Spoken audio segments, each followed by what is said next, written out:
Hello everyone. Merry Christmas. Hey everyone, Merry Christmas. Final stream for the year.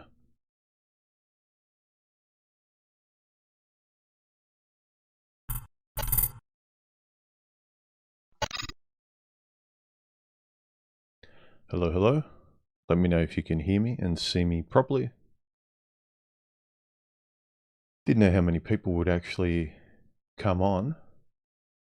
Although this is Christmas Eve for most people. It's Christmas Day here in Australia. It's morning.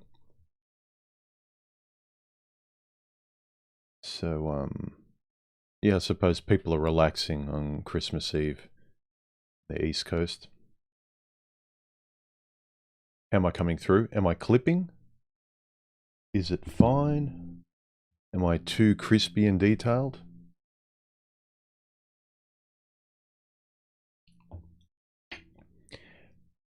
Pretty safe to say that most people, along with 2020 and 2021, are happy to see the end of the year. Let me pop out the chat screen so I can see it a little better.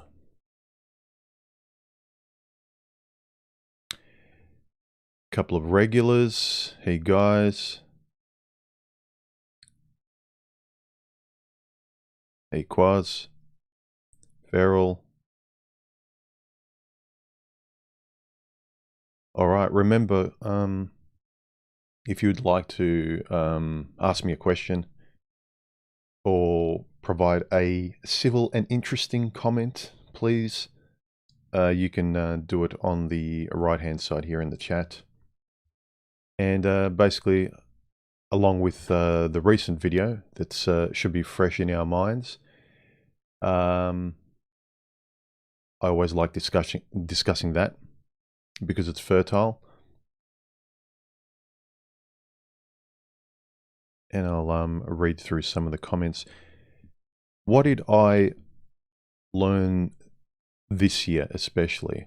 Well, aside from the whole situation that's been going on around the world, right? I'm sure many of us have hinted on the topic that, you know, you see a lot of, say, couples who have been together for decades, they've had children, but they've been conveniently distracted by work and not having to be around each other for long. They've been basically roommates, and they have to be stuck in the house with each other 24/7, and they realize they can't stand each other. Imagine coming to that realization. I think they would have suspected it.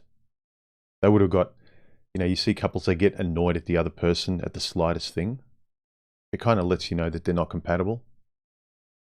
That when the kids grow up and they're left alone, that happens too. Parents are worried that because they don't have the kids, the common factor to get to care for, then they realize they don't care for each other at all because they are not compatible at all. I joked about this with an ex of mine where we weren't getting along, and this was after the honeymoon was dissipating. And I was starting to see everything clearer. And what that does, even if you are seeing the correct person, your less anesthetize and you start to see the whole picture come together, and the initial thrill is gone. And at that point, when the honeymoon was starting to go down, to sort of end, I remember she got a dog. And I said to her, you realize this is going to change our relationship, don't you? And she looked at me weird, like, damn, what are you talking about, human? Like, you're being silly. I want a dog, and dog. It's going to be great. It's kind of like another thing that she has in her life, like a relationship, or we go out and we're enjoying X, Y, and Z.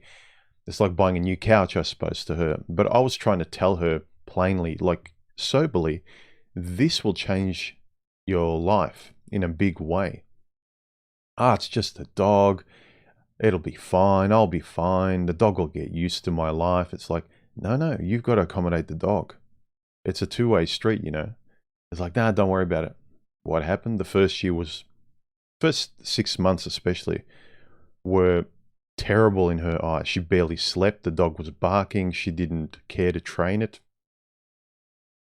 And if I would have had $1 in those first 6 months, every time I heard her say, I'm going to give it away. I can't stand it. I can't do it anymore.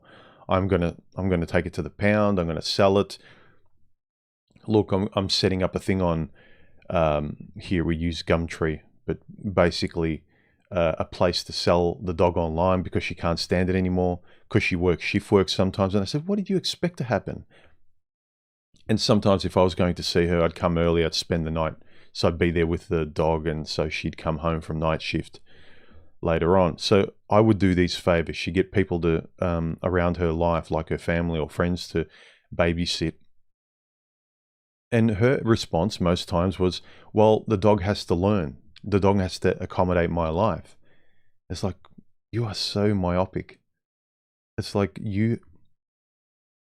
yes, to a certain extent, but to another large extent, maybe not as large as yours, a dog does need to pattern itself more to your lifestyle than you need to the dog. That's true. But you need to recognize that it's another living thing. It's a dog. It needs to have that teething process at the start especially and get used to you. I felt really sorry for the dog. She put it through torture because she was a petulant child that just went about her life as normal. And it's almost like she used the dog like, her favorite pair of shoes that she bought. And it needed to accommodate her. She was very cold in terms of sympathy for the dog. She loved it when she was on the couch and needed something warm on her lap because the dog was desperate for her attention.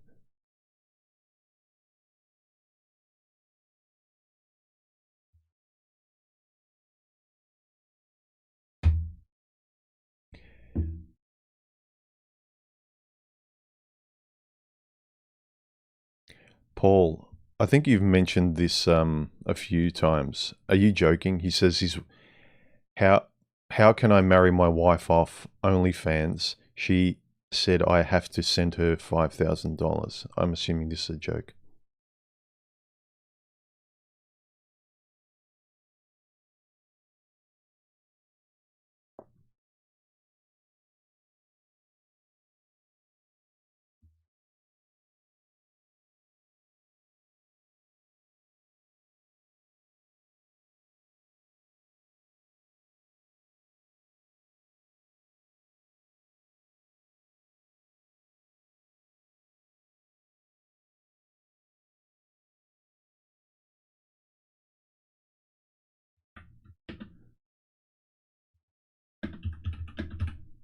Can people see me?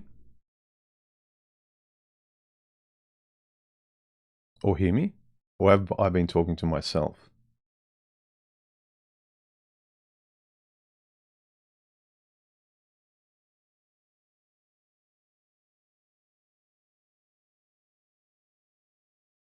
Okay.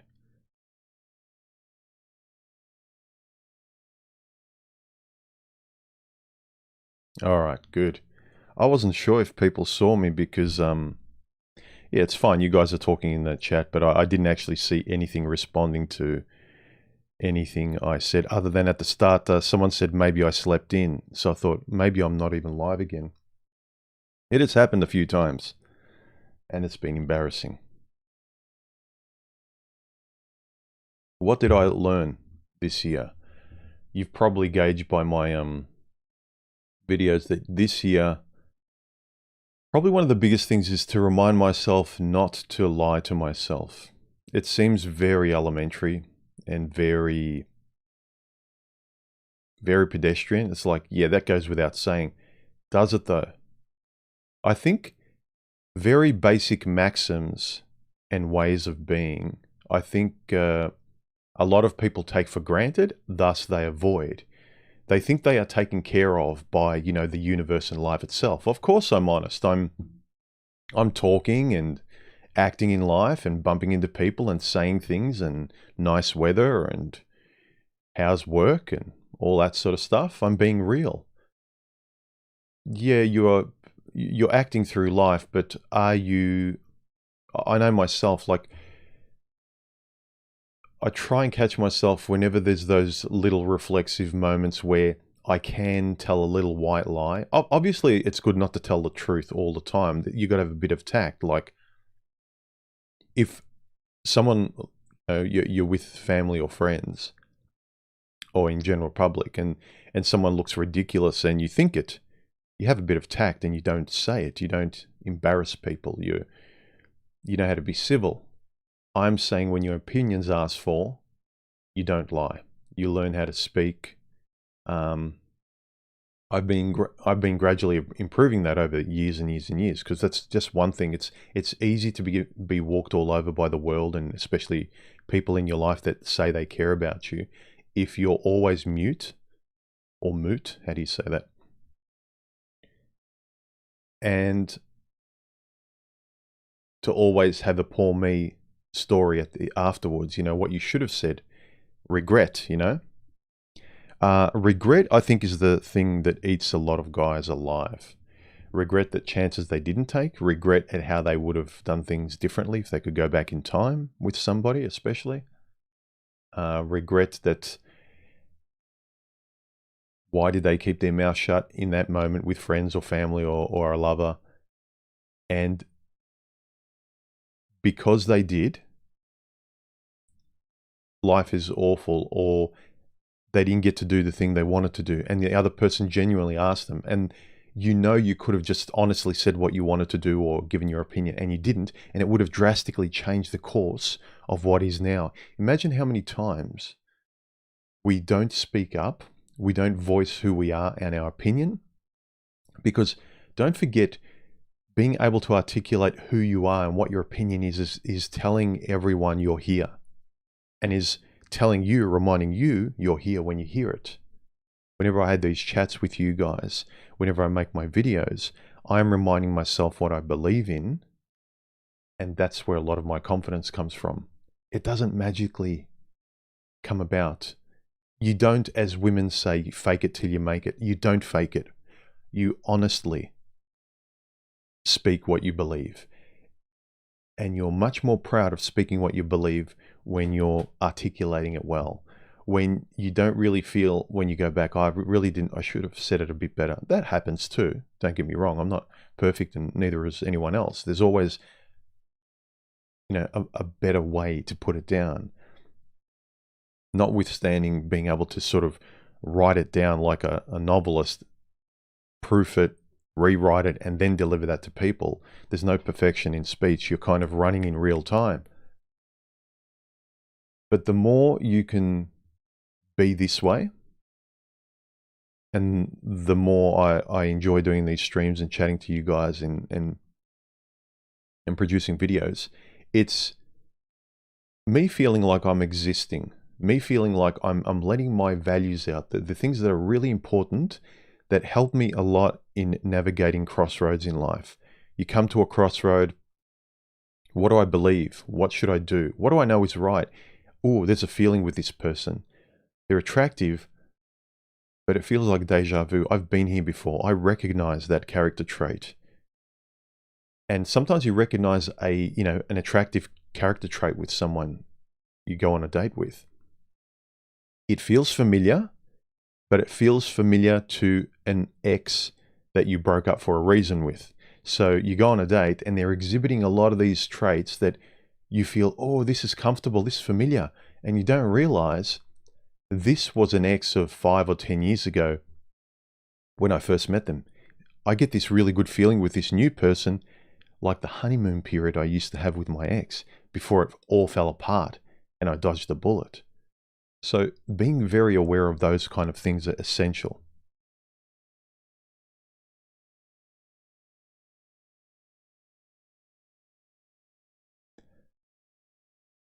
Feral Male says, yeah, honesty, especially self-honesty, is the hardest thing. It's hard to know for sure if you are not, at least sometimes. The best thing you could do is remind yourself, like a mantra. If you write every morning, if you journal, I look at my diary, write down notes, And if there's something very important, I'll write it down, just kind of to lubricate that engine and to feel like I've achieved something on paper. For me personally, putting something down on paper is a really great way to wake myself up, my mind, to sort of get that mind-body connection going. Now, I don't want to be woo-woo here, but there's a reason why a lot of people recommend journaling these days, because we wake up half asleep and we sleepwalk through the rest of the life, through the rest of our day and life. And the people who are already pepped up on 3 macchiatos and their, type A personalities, they will push you around. So what writing or having a really good morning routine to wake you up, that does a heck of a lot. And don't excuse it as nothing, because on the surface it doesn't look like very much. It's like, well, looking at my diary and writing down a few abstract words and obscure words, what a big deal. Like, they don't mean anything in the course of life. They won't mean anything tomorrow, perhaps. But it does something unquantifiable in terms of engaging you with the day at the start. It's almost like willfully engaging your mind to be engaged in, the body that's woken up with a cup of coffee. Nell says, Human, what's the difference between roles in a relationship between a boyfriend and a girlfriend versus a husband and a wife? I run into women who say, I won't do wifey duties as a girlfriend. I've heard this too. I've heard this many times. I've heard that once or twice with exes after the honeymoon period, kind of like a bit of bitterness because they would like to get married now, even though they were fine with not getting married when we started, because I always say that. Look, for me, the things that make a marriage work, I think if you want a long-term relationship, you need to adopt and nurture those traits. The moment someone says, well, I'm not doing this for you because you haven't married me, you haven't given me this, you're not doing this enough for me, you're deciding to make because don't forget, you're connected to the relationship. You're decided to make your relationship harder, worse, and take the affection and caring, the reciprocity out of it. You're saying, I'm not caring for you now. It's going to be a tit for tat. It used to be this fluid tennis match, a back and forth. Now I'm stopping because I want something more. That was kind of to sell myself to get you. Now that I've got you, especially a lot of women, I think passively, they're passive by nature. So they'll let you do all the talking. They'll let you do all the work, impress them. Women can stay quiet, and then they end up in a committed relationship without ever saying a word. And a lot of those guys, me included, I've done this a lot in the past. I think I'm a match for this girl because we're so compatible. But I don't know that the initial period of the relationship, she was just being agreeable. I was having a relationship with an agreeable person who was mirroring me. I was effectively having a relationship with myself. And I thought, everything is so in line. We're so compatible. I think that there shouldn't be any difference.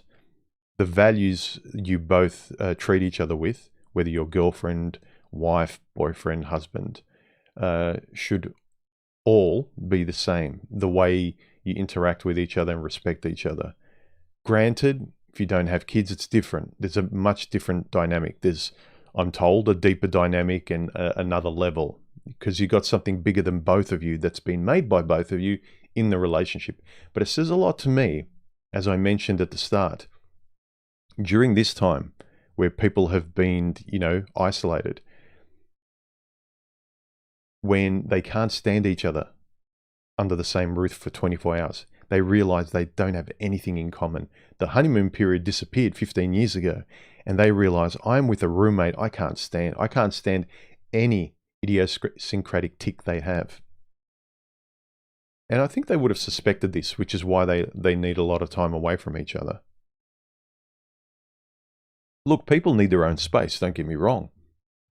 But you see people who aren't compatible, they've been married and have kids. It's because they don't operate from the sort of that friendship side, that love and trust, and like that's why I always will say, look for the qualities of friendship if you're looking to date long term and have something long term, because boyfriend girlfriend stuff that lasts, and the girlfriend says, "Well, I'm not your wife." She's living in her own world as a single person, and she doesn't want to be involved. She's giving you just enough to keep you there. And she knows she's got one foot out. She's only got sort of one toe in the relationship. But if you can go all in, whether it's girlfriend, boyfriend, wife, husband, and I'm excluding kids from the relationship here, okay? That's very different, I realize. I think there should not be any difference, especially if you look for compatibility in terms of value. What are your values? What are your virtues? I think it was... someone told me last week. Was it Kant or Nietzsche who said that you should look for something along the lines of the qualities of friendship is what makes a good marriage. This is like an old quote from years ago, not love. So love should be there, but the first thing you should look for as a cold observation of how healthy this dynamic is look at it from the perspective of friendship. Like, really, is this person your best friend or one of your best friends? Would you consider this best friend material? Trust, reliability, you can see them clearly. There's little doubt of anything. So I don't think there should be a difference, notwithstanding children. Just the guy says, sometimes, this is in relation to not lying. He says, sometimes just speaking what you believe won't change anything. More often than not, it's better to keep your opinions to yourself in social interactions. Sure, but I've found that the better you get at your lexicon and how you speak, writing more, speaking, maybe in this generation, speaking more to camera works. This is new to me. I come from writing and reading, and I've needed to bridge myself to this kind of very foreign way of interacting.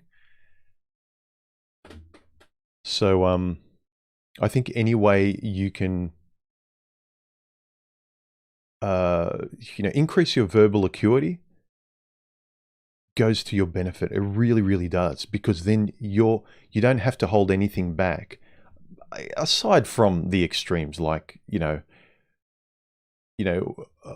an obese woman comes into the room and she's like, "Oh, do I look cute in this?" And all, typically all other women in the room say, "Oh, you look amazing," when she doesn't. Women love lying to themselves for solidarity. And like, you look terrible. What are these women talking about? You won't say it. Keep your mouth shut. Yeah, no tact. That's part of kind of like, I hesitate to use the term social intelligence, because we sort of bandy that term around, emotional intelligence, social intelligence. But it is socially intelligent and tactful to know when to keep your mouth shut. But I'm saying when you're involved in the conversation and you have every right for an opinion, they're talking from a girl power perspective, or they're talking from a point of view where they're describing social life and interaction. And you've got a really important point of view that's never spoken about because it's not seen as politically correct. If you can articulate it like this, you can let people know this person is being respectful, even if women have looks on their faces like they just ate, lemons. If you can articulate it with intelligence, people won't like it, but they won't be able to ignore, hopefully the validity of what you've spoken.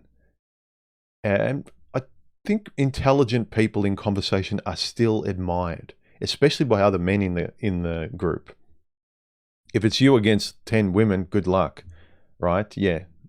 There's part of you that goes, yeah, I can debate all these women under the table, but when you've got logic versus emotion multiplied by 10, you are better off. I think the intelligent thing to do is to keep your mouth shut, but do not use be silently intelligent as an excuse to avoid being honest and courageous when you should be. You know, some people, like I'm sure Quasi-Mandias would say, there's never any reason, like even if there's 20 girl power chicks in the room, state your piece, who gives a flying F, and whatever the residue is whatever it is. You should always speak the truth. There are times where, what am I really going to achieve as well? You need to understand that too. If your words are wasted, if you know they're really wasted, it's like two opposing extreme religions trying to talk to each other and you know they're not going to win. It's basically a debate to strong arm the other person over to their side. They do not have their listening ears on. They just have their talking mouth activated, and that is it. Their listening ears only respond to biases of their own. They will only respond to words that they believe in. They will not sort of sit there listening going, you know what, you have a point, but here's my point of view. They won't speak like that. Again, develop your own ethics. Really, I think the more you delve into being honest with yourself, you start really coveting what is right and selfishly starting to, you know, to hoard a righteous personality, something that you're proud of to take in public. You can speak this way now, you're better. It's like anything. You play a certain sport, you pick up the ball, you're not very good, you learn. Writing. Hopefully everyone can write, although in this day and age, I have to wonder. I still remember we had back in the day the 3 R's, reading, writing, and arithmetic. Arithmetic. Yes, I know technically they don't all begin with the letter R, but you know what I mean. Anyway. But yeah, I know I try to remind myself, never lie to yourself, human, ever. And that's far better to put at the forefront of everything. And then when there's a rare moment where, because of tact, because you'll get nothing out of this, it's pointless. It really is pointless to speak the truth because you're not changing anyone's mind. You're going to make your world a lot worse. But every other moment, be honest. And it's mostly about the fear you refuse facing. It's not really whether you can confront feminists or women. I think that's the least of guys' problems. I think when you face your own fear, the mundane stuff, learn to reflexively and counterintuitively go towards whatever you fear. And again, I'm not talking about jumping out of a plane without a parachute. That's rational fear. Face irrational, calculated fear every time because you know it's the right thing to do, but you're looking for every excuse because it's uncomfortable. Do that. Just the guy says, I can't think of a case scenario where you could change the course of things just by voicing your opinions. Look, again, I side with you guys more on this. I think it's a great barometer. Just always be honest. And even if you're rudely honest, I'd say you will make your own life harder and you'll be able to change or sway people's opinion to be a better person themselves if you're bluntly rude and you don't care what bridges you burn. My approach is more, I try and be civil because, you know, you get more flies with honey than with vinegar. But then after that, the initial point, if you see the person still obstreperous and they're rude, it's like, okay, fine, burn the bridge. They're not open to reason, fine. But my first initial step is to give someone a chance at arm's length, talking civilly, seeing who they are.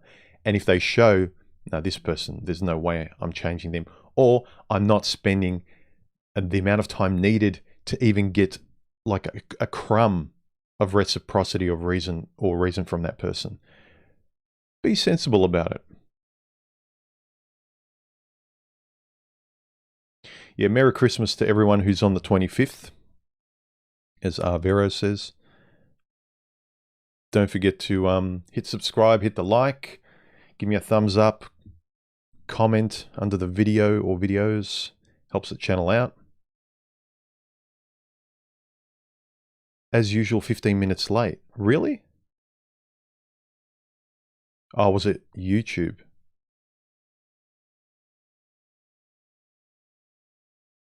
Quasi-Mandaya says, men don't speak up because they value a relationship that isn't reciprocal and wasn't even ever intended to be. I have learned I can't afford those. The male-female, just one of many. Yeah.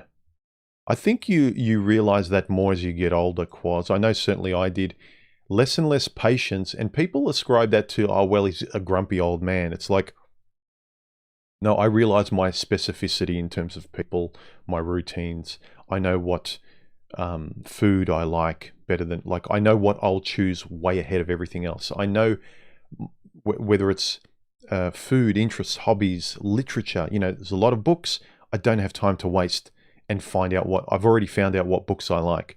I will zero in on these because I don't have a lot of time to waste exploring books. I've explored avenues of my life and I'm very comfortable with the, you know, the angles of life that I find interesting and enjoyable. This is where I find richness because I've tried a lot. I've tried and failed. I think that happens more as you get older.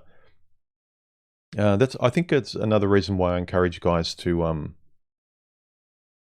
let go of fear and be more honest with themselves. At least I hope I try to through my videos. I talk about women a fair bit because that's one of their biggest fears, one of their biggest justifications of not facing the reality, because it just looks so good in front of you. A lot of drugs look good. A lot of drugs will alleviate the banality of life, the void. A lot of drugs. What are drugs? You know, they give you momentary relief and reprieve from stuff you don't want to look at, and they kind of they numb you from life. They kind of numb you or make you feel a temporary bliss, but you need to constantly keep taking them to ignore what life really is. Look, maybe I've had it a bit easier because I'm such a control freak. I never wanted to get drunk. I've been drunk once in my life when I was 13, I think. And I tried smoking when I was probably 9, I think.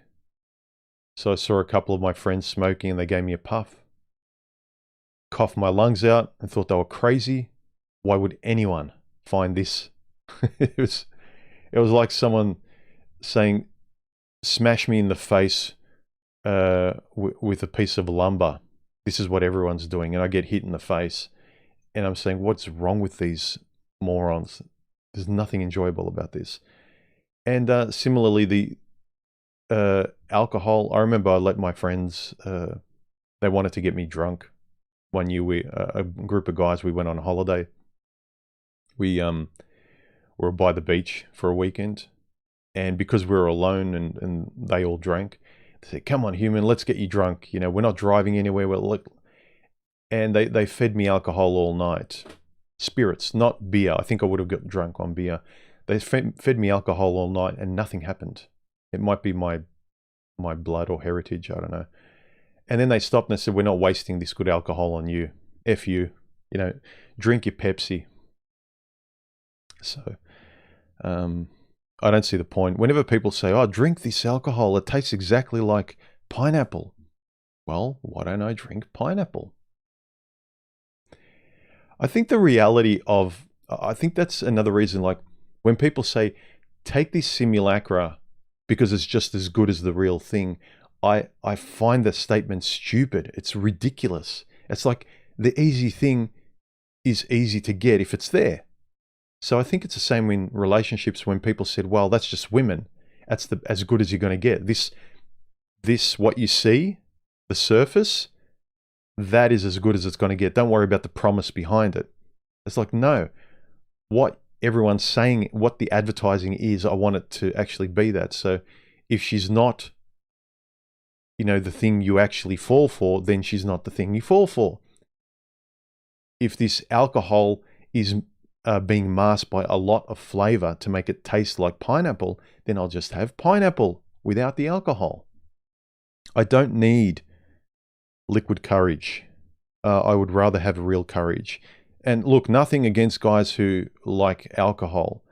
You know, for as long time immemorial through history, Real men have drank alcohol, and perhaps they've needed to because of the vicissitudes of life and, you know, the struggles of life.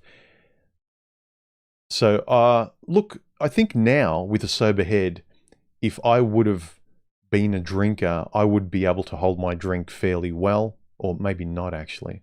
I think that was maybe, I'm very obsessive.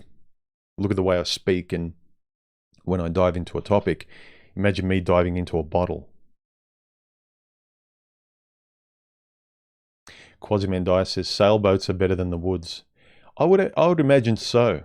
Your world is much more controlled. The variables are much less, whereas in the wood, anything can come from any direction. Whereas in the middle of the ocean, there's very little that can come to you, and you're very much away from land. Dangers would be far less. The control of your world would be much more. I would agree. Okay. Remember, guys, any questions, add a whole bunch of emojis on the right, and I'll try and get to your questions as long as they're civil. Quasimandias says, Nietzsche isn't someone I would go to for relationship advice considering he had none. Yeah. Look, his life didn't end well at all.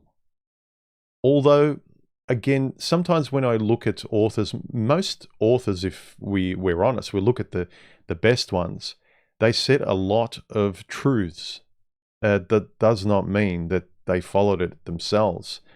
A lot of them were so neurotic that no one would be able to be with them. So for me, it's more the message rather than the messenger. But I would agree. Nietzsche didn't follow a lot of his advice. He was his own worst enemy. But it's still, I can't deny, whenever I go back to comments, a lot of the ones that stick, I keep remembering him, Montaigne, Hemingway. It's more the literary kinds. I think Nietzsche was more accessible of the philosophers. A lot of the philosophers kind of get on stage and pontificate through philosophical language, not a literary language. I've always retained a lot more of a direct literary style of writing, or if it is indirect, it's rich with metaphors, and that's more from sort of someone who's more an author.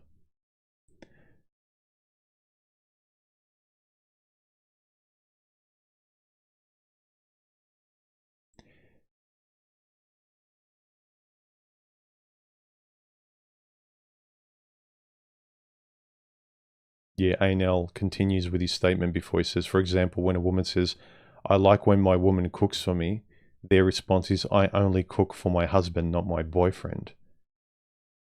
Well, you can just respond with, I only treat my wife to dinners out. And, you know, pick things that women would appreciate from me. I only hold my wife's hand, not my girlfriend's.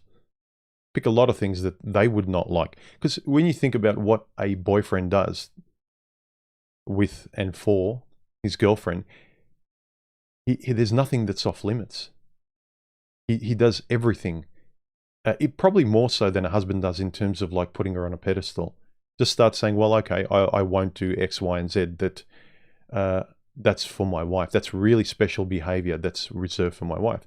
You watch all women turn around and run.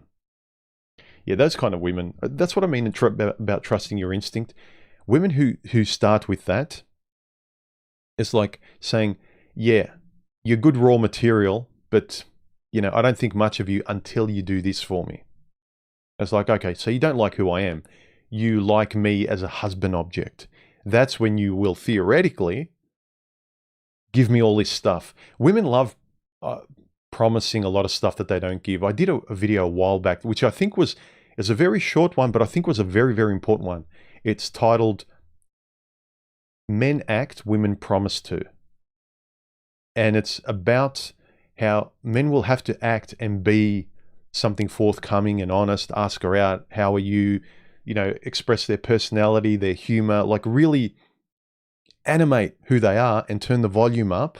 Hopefully don't lie. Don't be someone who you're not. But you really have to show who you are to get her to respond to something. Women can just stay there passively, choosing and seeing, well, okay, we'll see. Keep going. Keep impressing.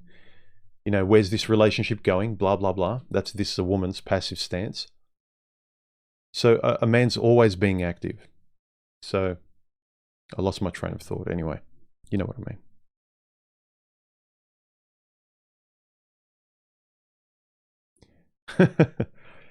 I said the C word. I said Immanuel Kant.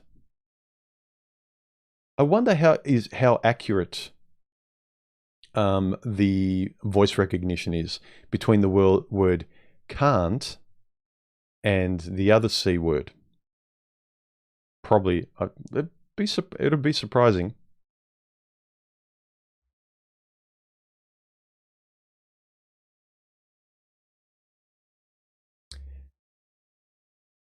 Martial arts oriented medicine. Hey guys, I recommend the podcast Human did with TFM on perspectives of self-actualization. Great one, very powerful. Go watch it.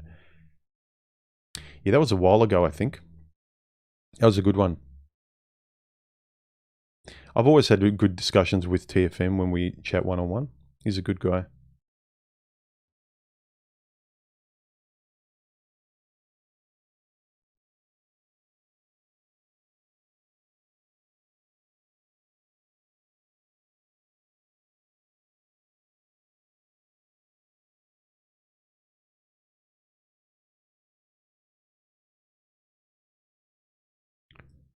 Remember, add a whole bunch of emojis before your questions, guys. Wandering Wombat, thank you very much for the super chat, man. I appreciate it. Merry Christmas. Says it's I think you're from Australia.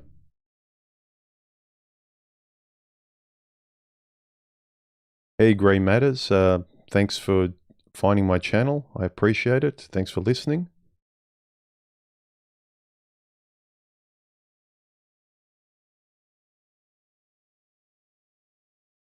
Garuda Ghost. Hope someday you do a live stream together with Element and Lazarus.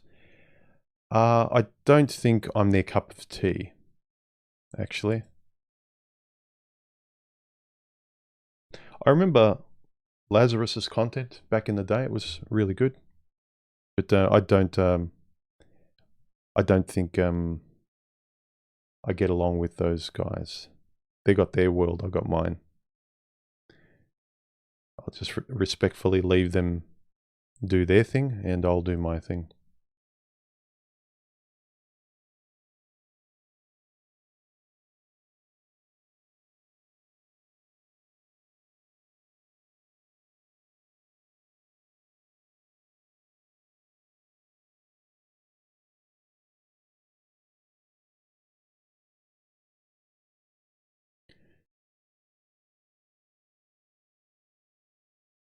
MGTOW Biologics says, about a year ago, I recommended a book to you, Maps of the Imagination, The Writer's the Cartographer.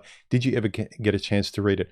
I have bought it, and I haven't read it yet. It's on my shelf. I did buy it. It looks like a really good book. You're right. I read the synopsis. I'll either read it over the break if I get a chance. I've got a few things on my plate during this Christmas break. If I don't, I will read it, but I definitely have it. I bought it. Good recommendation too. I think for someone like me.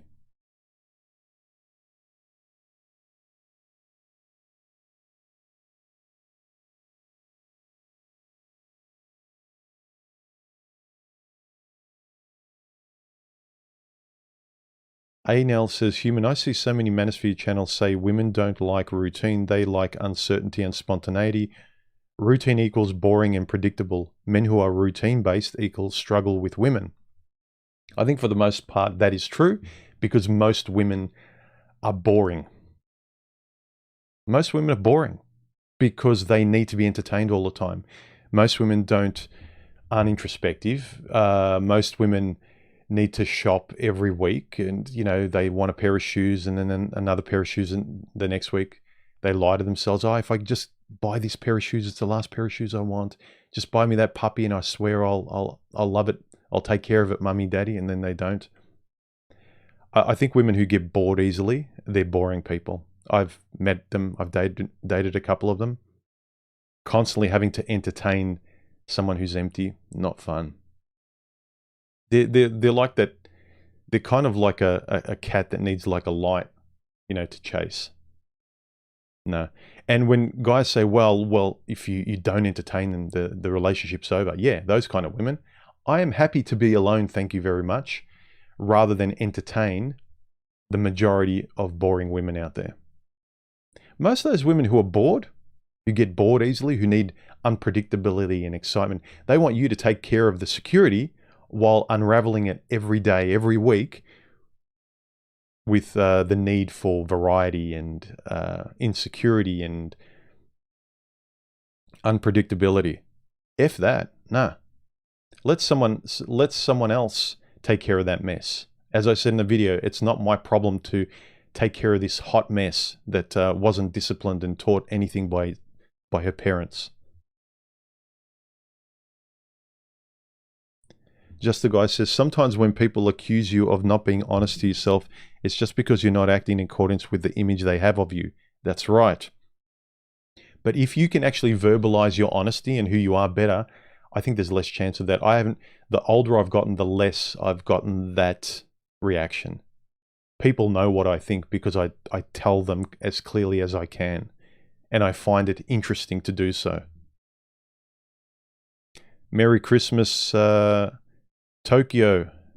How are you, man? I haven't talked to you for a while. Hope you're well in Tokyo. Merry Christmas to you.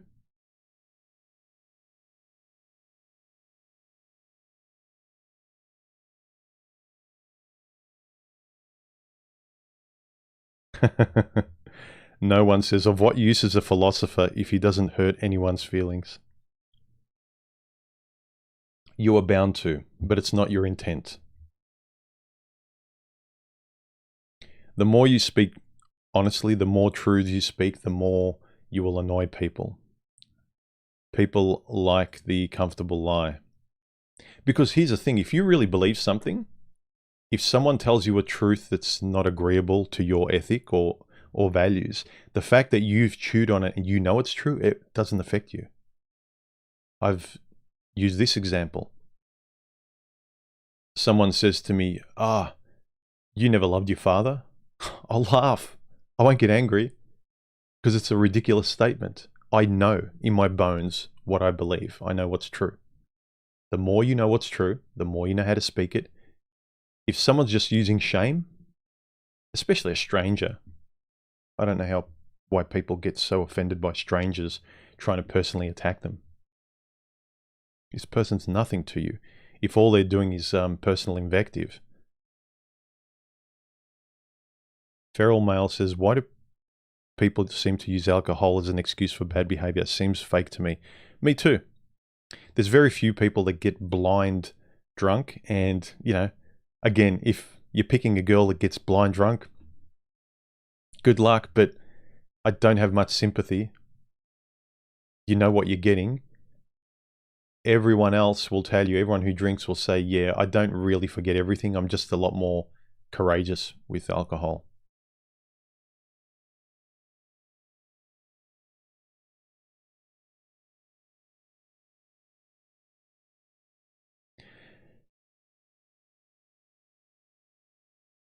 I don't do many podcasts, like joint podcasts with people, guys. For me, it's not that I won't do. I will only not do podcasts with certain people because I know that either we won't have anything to talk about or someone wants to debate me.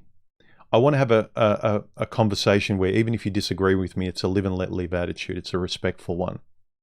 We can talk about the ideas and respectfully disagree. But this is why I don't like many of the channels online, the popular manosphere ones, where they're doing a lot of gotcha videos like, oh, look at how stupid women are. Let's get a whole bunch of women here who are morons to prove how right men are. It's like, that's shooting fish in a barrel. But if you really want to intelligently talk about ideas, get people who have a lot to say, can talk well together. Personality is another big thing. For instance, it's really easy for me to have do a podcast with Spetsnaz, because him and I get along very naturally and very easily, despite being different. And that difference can add a lot to the conversation, which is great. But there's some unquantifiable getting along with each other that needs to be there as well. There are other people I've had podcasts with that I admire that our personalities don't match, unfortunately. And I respect the person, but it doesn't make for good listening, really. It's kind of like, again, you go on a date with someone, they're pretty, you like them, you want to like them. It's just you don't match, you're not compatible. Personality.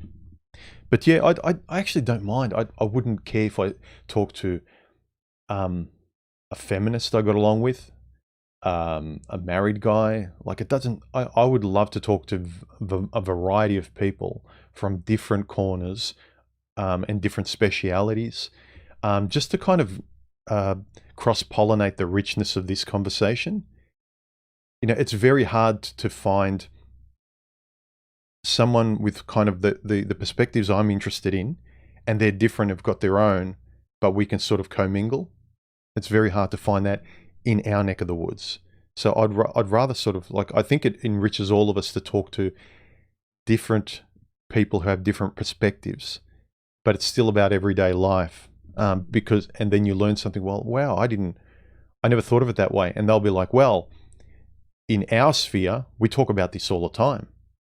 And in, say, the manosphere here, we talk about a lot of, there's these key things that we talk about that may be hidden, aphorisms and like real truths that are hidden from, the general public or other specializations, other corners of the internet.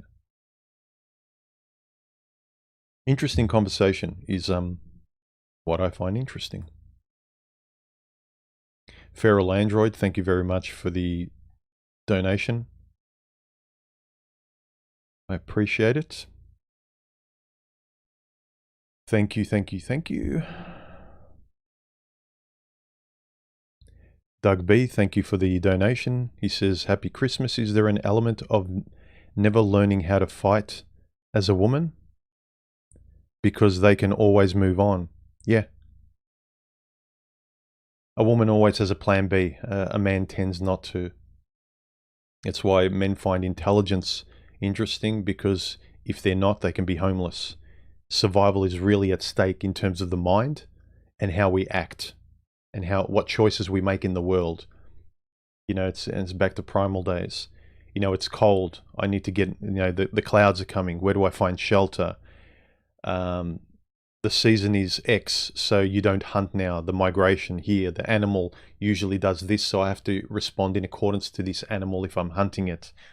Blah, blah, blah. Like, relating to the world rationally and dancing with it properly, rather than this safe kind of mode where women have been fashioned, where they're in the cave and it's kind of like, just the warm fire and I'll be taken care of by the men when they come back. So, different hardwiring.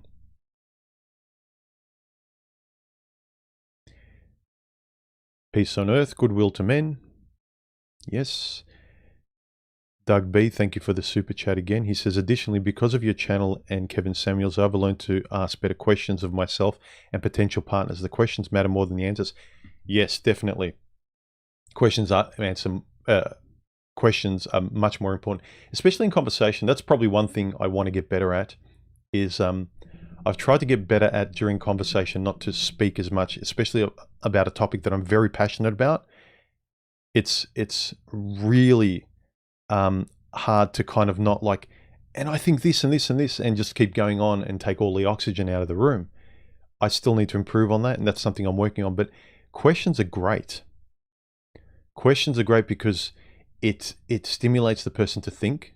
When a question's asked of you, I know certainly when someone asks me a question in conversation, I love it. There's a sense of engagement, and I recognize that, and I want to do it more with other people. But that means you have to listen in order to ask a question.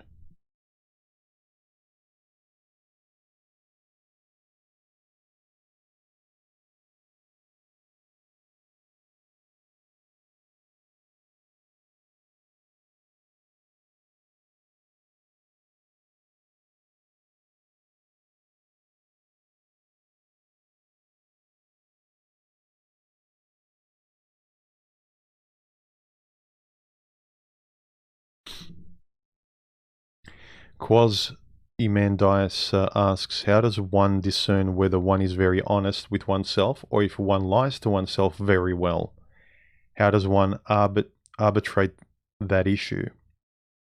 I would say by the results, by the repeated results, there's the best indication, because sometimes you can't. You could be really adamant.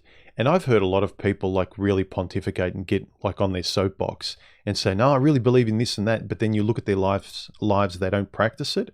I think you and I have discussed this like a year or so ago, Quaz, when we were on our ethics and morals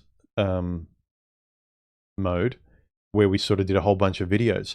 I think the more you can make what you say applicable, make your ethics actionable, practice these things, when you can actually see the real world consequences and effects of it, I think that's the best test to know whether you're BSing yourself or not. Because a lot of people will tell you who they want to be or what is right, but they'll never be it themselves. Women do this a lot. You look at the diet industry, you know, I'll start my diet on Monday, or you ask people about love and honesty, what's the most important thing in relationships and things like that. And everyone will say, you know, money's not important and love is important and respect is important. But then you look at the way they are, their personalities and character, they don't exhibit any of that. They just expect that stuff to happen. So do you actively make the stuff happen? Are you the person that makes, injects that goodness into the world? Are you the kind of person that speaks the truth and encourages others to? I mean, think about how great it is. I love it when I'm in a group of guys and you see one guy sticks out because they're really honest. They admit their mistakes. The way they talk is so open. It's like that guy has something radiating about him. He seems so free and not closed up. I think the more you can practice this stuff and express it into the world and be happy with the results because you keep doing it, because it's easier to lie to yourself to stay in comfort. And I think that the more you don't do that, you face your fears, you do what you know you're supposed to do, you speak and act the truth, the more you, more and more, because you want those results and you're starting to get them and you're getting less and less of the trash of the past. You know, again, go back to the basics of, are you dating the same women? Or are you weeding them out slowly? You know, does the kind of woman you only were attracted to in your 20s now, later in life, is the kind of woman you wouldn't touch with a 10-foot pole? And the moment, regardless of how hot she looks, you don't. Those kind of things. What's your experience over time? Only you can, I mean, you can lie to anyone, but again, my thing is lying to yourself. Are you great at justifying your biases and lies? I would say the results of your happiness that only you can tell when you go to sleep at night, is your life lighter?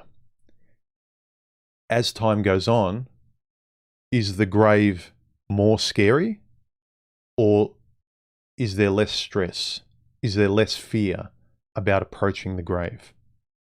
Is the world closing in and you're more and more claustrophobic? Those kind of feelings, I think, would say you are lying to yourself more. And this is one thing I've noticed. I get older. Is the elimination of fear. And you can surround yourself with a lot of fake people out there, where we all lie to ourselves and get politically correct friends that talk about the same BS and waste every day. And I'm not saying you need to be alone, but you are alone until you can honestly find compatible people, because you are trying to be that and you are always trying to speak it. I think speaking it especially is a big thing, Quaz. I know that you do it, but I think more people, if they can speak their truth, you will start to feel like, is this the world I want? Or am I just speaking platitudes from the manosphere and this is turning everyone away? Whereas like I talk about stuff in the manosphere, but it's filtered through my honest personality, or as honestly as I can make it. You know, I'm not a parrot that's like spitting out lines that I've learnt. I've filtered it through, hopefully, my own personality. It's coming out some way that's me, that's emblematic of who I am as a whole. So I would say the results of your life, that's the best measure of whether you're being honest with yourself or whether you're lying to yourself very well and justifying your biases. Because again, do you want, what's the word? Are you after comfort or are you after awareness? And if you're after awareness, you're going to be after honesty more. And you're going to want to get rid of fear more. Martial arts oriented medicine, thank you for the super chat. I appreciate it, man. You're the best. Merry Christmas. Or whatever your religion is. Human, going through that moment of realization, moving past those other channels. And I stayed here in respect to others. They serve purpose once you fully awaken. You do your own thing, and that is the journey and the goal. Is that Bruce Lee in your avatar? I respect you even more now.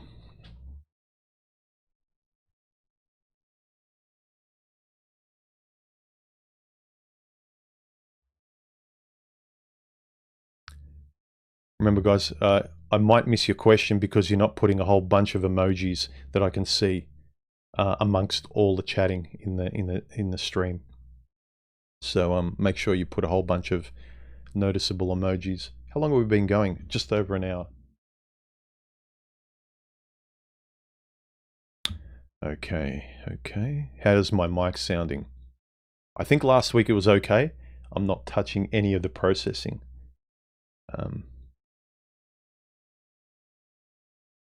Actually, let's do something weird. I've never done this before.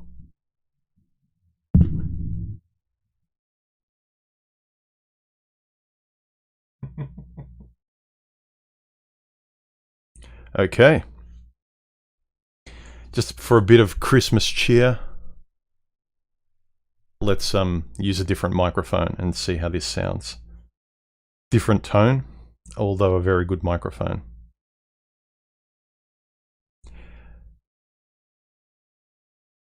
Psych Soap, thank you for the donation. He says, peace on earth, goodwill to men. Thank you.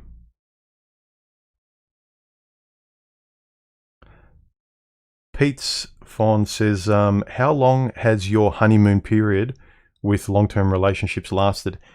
Everyone's is different. This is an interesting question because a lot of people say it's only 3 or 4 months. I think that depends on your personality, how much you need to observe for it to really sink in, how reactive you are, how quickly you know yourself.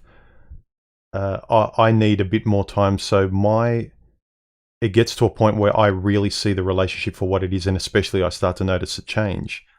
Mine lasts for probably about 10 months to a year, whereas other people say 6 months, 7.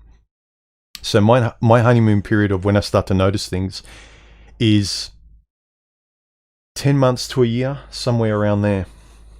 Depending on how bad the other person is, though, it has happened sooner, yeah. So I think generally if I decide near the first couple of weeks where this person is like special, the first few months I'm writing a lot of that and trying to give it enough time. So I don't want to reactively kind of, no, I noticed one thing, bail. And she wasn't rude to me. I noticed something about her life that wasn't compatible. I wasn't getting the answers I want. I let it sink in through conversation and action and being around them to know 100%. So it's not my misinterpretation. I don't want to misinterpret. And as such, I've never, after a breakup, thought, well, maybe I should have spent more time, because I really want to make sure so I can sleep fine afterwards.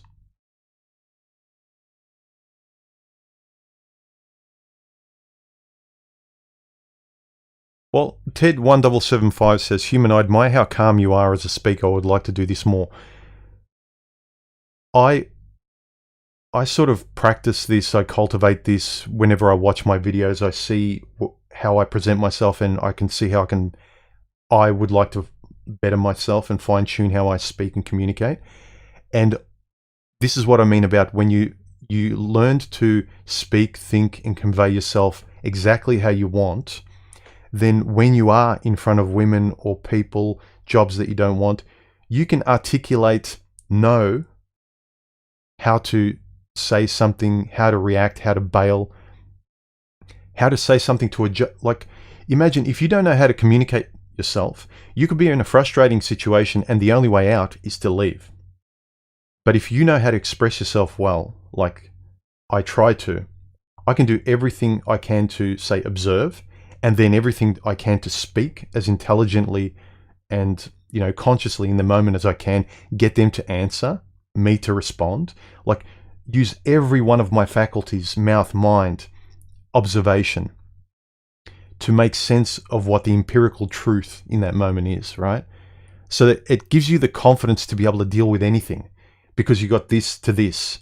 But if you only got your feelings and intuition, which is great, male intuition says, I don't like this and I wonder what this is. You don't even care to question. And that's where it stops. The only thing you can do is stay and suffer, or stay and it just breaks apart of its own accord. But there's such a righteousness in being able to sort of grab hold of a situation with your words and your mind to make sense of it, and let the other person know how you're trying to make sense of it, because you're speaking, you know? So practice, man. Write. If this stuff is interesting, you know, let it be more interesting to you so you can get better at it. I know it's hard for guys who aren't naturally interested in writing and storytelling like I am. All I can say is, this stuff, I wasn't born with this stuff. I cultivated it because of the interest I had. And it became very, very important around women relationships and how I decided to course my life. Happy New Year, everyone.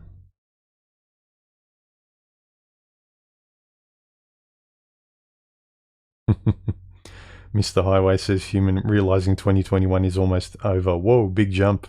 Yep.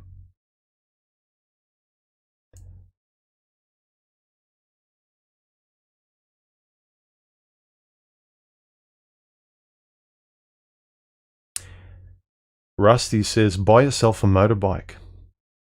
Motorbike or dog or both.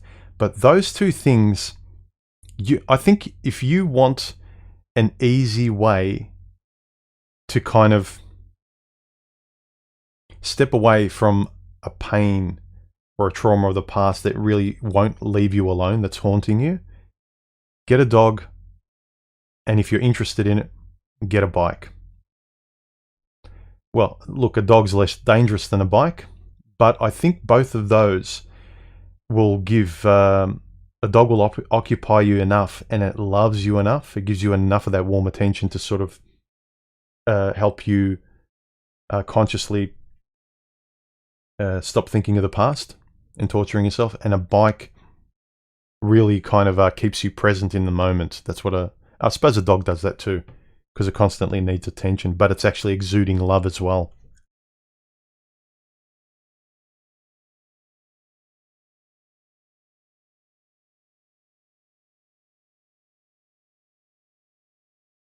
Yeah, don't forget, guys, after this, jump on my Discord. Link is in the description and in my About section. A bunch of guys, if you got a microphone, jump in the Discord after this live stream. And there's always a good bunch of guys having a conversation. Remember, because there's a whole bunch of guys there, be respectful, be polite. Don't look for a debate or an argument. Let each person speak. But there's always good conversations to be had.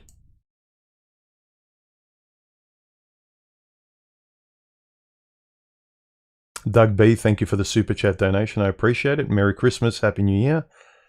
He says, the most terrifying thing is the self-reflection. My professor in college said you need to hammer the pillars to see what holds up, wipe away what crumbles. That is a brilliant way of saying it. I'm going to pin that. Can I pin it? I can't. Why can't I pin a super chat? That was a really great comment, Doug. Hammer the pillars up. You need to hammer the pillars to see what holds up. That is a great way to put it. Philosophy. I think what's so popular about philosophical quotes, like short, poetic, philosophical, stoic quotes, is that there's there's so much said in just a small amount of words in one sentence that it's easy to retain. It's one of those things where, say a guy's going through heartbreak and his mind is just, you know, a melted candle. He can't make sense of anything. If you can say the right stoic line like this, like hammer the pillars to see what holds up, it kind of reboots their hard drive because it sort of really hits them like cold water.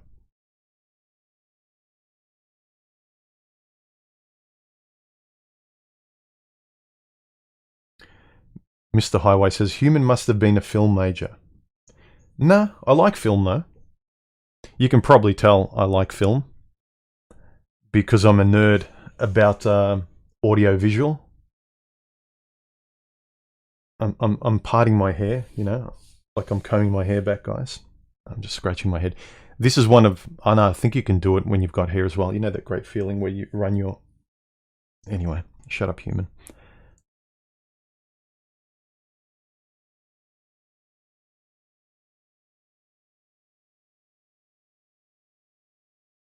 Is the audio on this mic okay? Or is it a bit too hot? Let me know.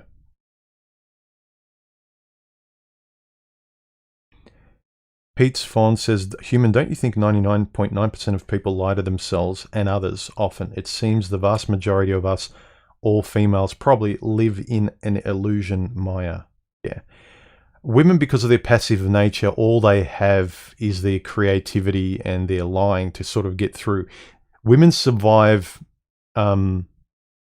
covertly, less directly than men. Men have to be direct and overt with what they say and how they act, especially how they act after what they say. You know, honor, you know, did he keep his word? Whereas with a woman's prerogative is to change her mind. Just think about the differences there. A man, to be honorable, has to keep his word, and men learn to trust other men who can keep their word no matter what. He died for his word. He said he would hold the line, he did, and he didn't flinch. He died, proving that point. And he's respected and honored. A woman, she breaks a major promise, like, oh, well, yeah, women do that. No, not anymore. Not anymore, ladies, men. Guys need to get over allowing women old-fashioned excuses like it's a woman's prerogative to change. It's not.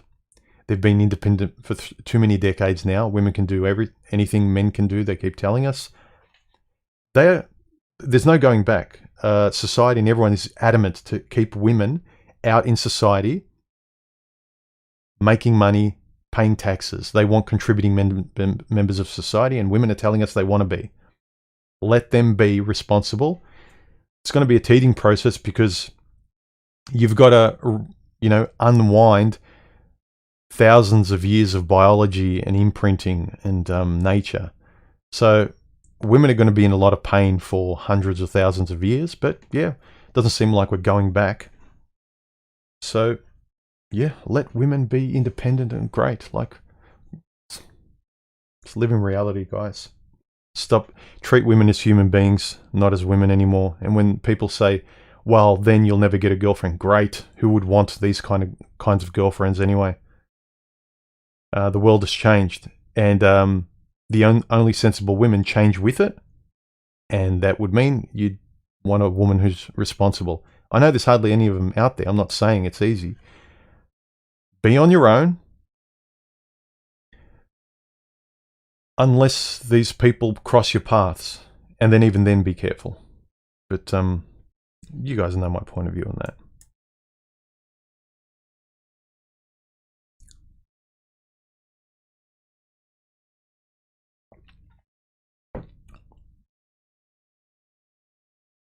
Spec Ops says, I have no honeymoon period. I know they are all the same. What's the saying? The man who says he can and the man who says he can't are both usually right. Was that Confucius? I'm not saying you're wrong. Look, guys, you will get the reality you believe in. Like, I'm not saying be naive. But if, like, I know what I can fashion in my life. Like, excuse me. the anvil with which I can sort of generate my reality in life, it's not delusional. I know the limits of reality. Gravity, all those guys, I can't magically make things happen. But in terms of how much will I have and how I can exact it, and the handles I can grab hold of in life and try and make things work in accordance with me being honest, that's what I try and dance with. And if the other person isn't like that, then I have enough reality to know, well, I'm trying to be real here. You're asleep. I can't be with you. I can't dance with this. There's no handles for me to grab hold on.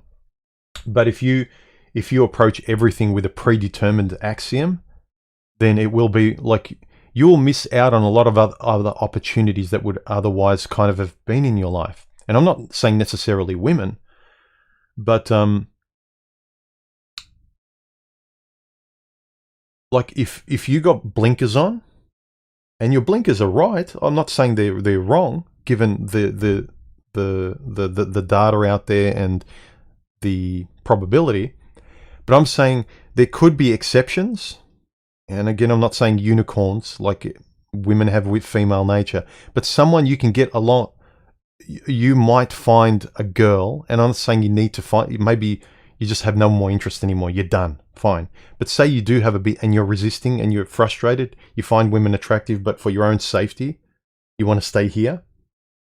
Because you're here, someone that is 10 times better than all the train wrecks you went out with could pass you by.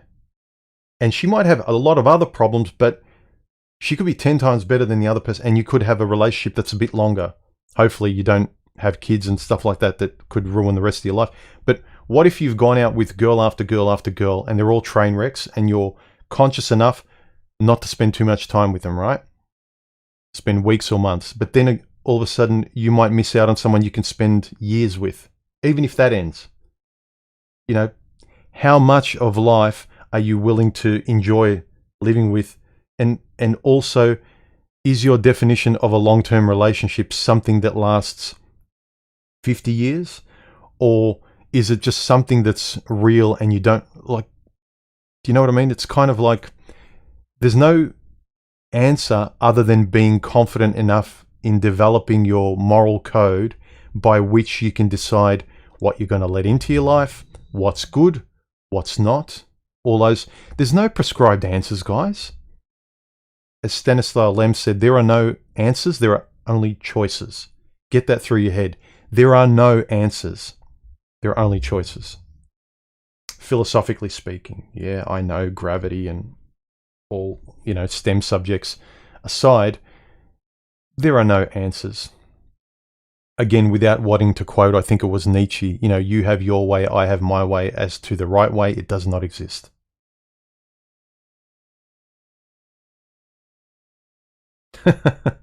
Feral Male says, use the other mic on the other side in stereo. What about ribbon mics? I don't think it would be good on my voice. I've already got a low register. Ribbon mics have a lot of the top end rolled off. It sounds like I've got a blanket, especially on with my voice. My voice would sound very muffled.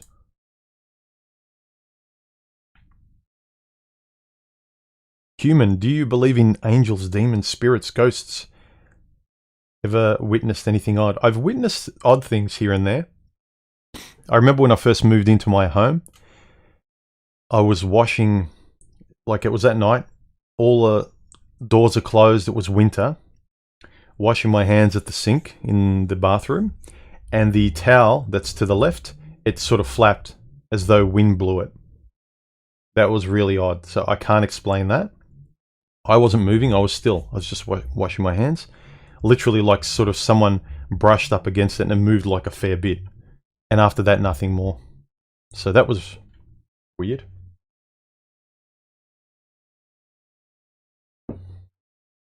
But I don't know if I'd get on a soapbox and say, ghosts exist.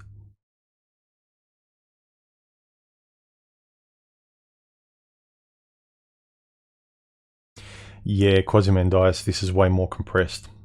This is a bit more radio-like. I suppose I could tune it down, but Anyway, 2 different sounds I've gotten to sound the way I want. But for more long-term conversation, yeah, my previous mic is a lot better.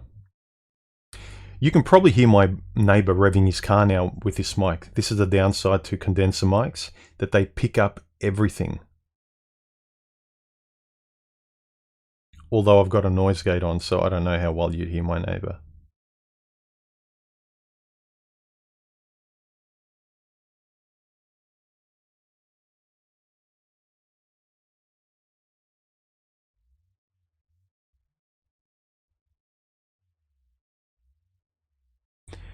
Just the Guy says, have you had a chance to read anything by Pascal Buckner?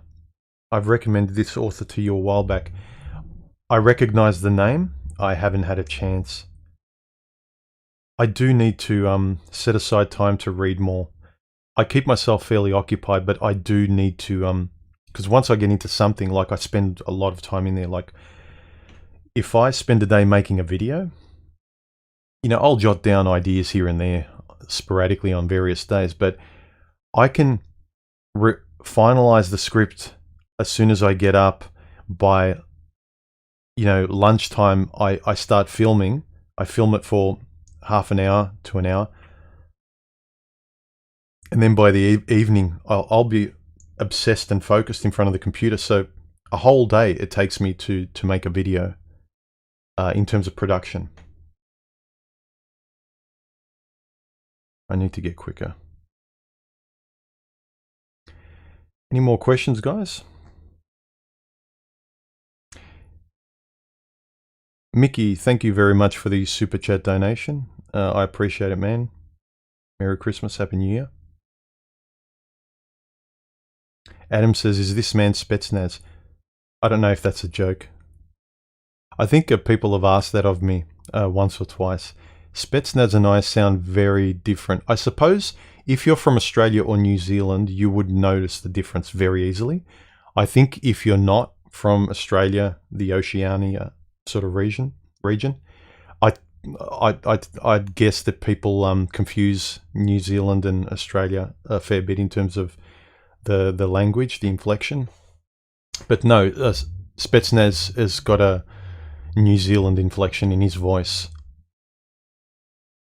And I think our voices have a slightly different tone as well. But yeah, I'd understand you not being able to tell exactly, because Spetsnaz, whenever he speaks, sometimes he uses a different kind of mic setting too, so it's hard as well.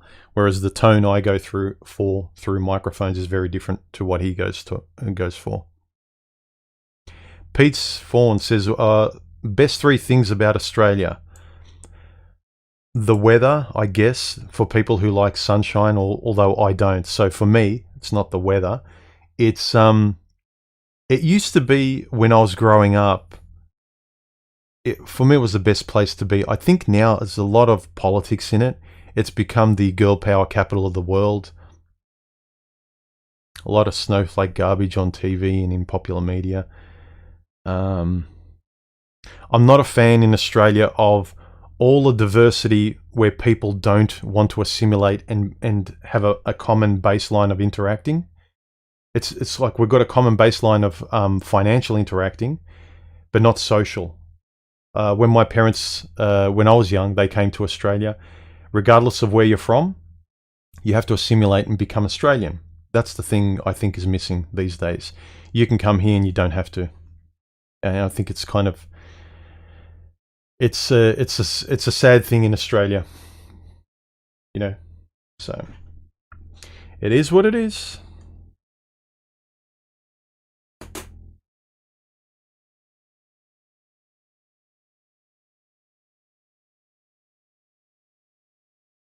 Doug B says, I'm a car guy. The late night drive is incredible therapy.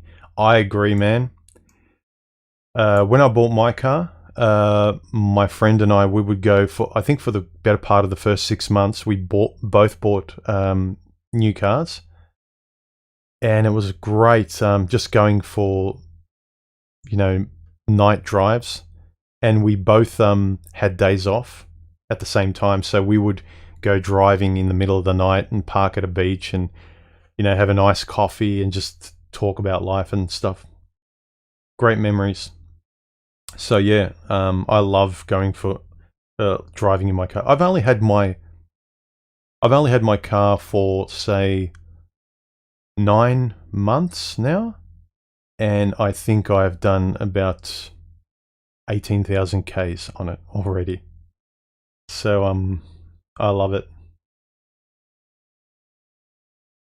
I've always understood why guys like cars, but I just kind of never had it was never a thing for me until I got a car I loved, and now I get it.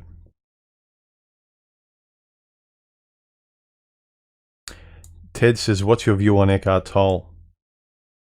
I respect the guy, but I think a lot of his followers, especially women, find him easy to wipe their hard drive with, because Eckhart Tolle talks on a level where he is, and it's very vague and ephemeral and abstract. And I think a lot of his female audience, or at least a lot of people who are broken, they're at that broken point where they don't have a language. He talks in a way that's very vague, that allows them to kind of let go non-specifically. That's the thing that I don't really get from him. I'm not a big fan because I need specificity. I need Stoics and philosophy. He's got a very good pedestrian way of getting people, in a therapeutic sense, to kind of just let go of things. Like, even if people don't understand why, but they need him to listen to. There's very few people I see that can actually talk like him naturally. He's there. I can tell he's there. But he's got followers because I get it. He's not going to lower himself. He's where he is, and he's not trying to be a leader, as far as I can tell. I haven't read enough about him. I've read The Power of Now. That's about it. But I have less of a problem with Eckhart Tolle than all of the stuff around him and a lot of his acolytes, because they're very dependent on Daddy Tolle. And he's not even trying to be that. So it's a really weird sort of thing. And I think a lot of women find Eckhart Tolle popular because his language is so advanced, yet accessible to make them feel a certain way. It's a very letting go language rather than a responsible language. I don't really think it's a male language that a lot of guys will get a lot of practical efficacy from in life, because there is virtually none. It's all mental, ephemeral, emotional.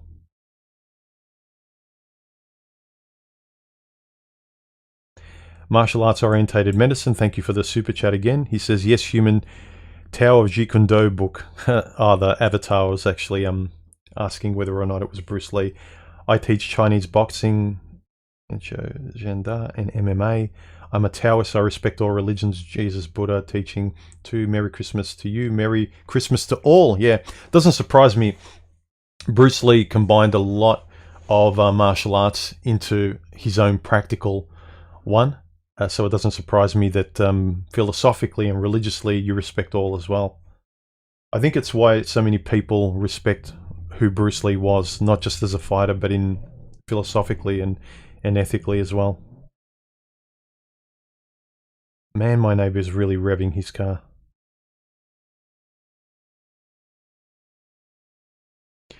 Any last questions, guys? Then let's wrap it up. Mr. Smith says, it's my prerogative to secure and pursue my own self-interest. Yes, and it's your prerogative to bear the costs of the results of that too. I think Ayn Rand said, you are free to do as you wish, but you're not free from the consequences of doing as you wish. Something like that.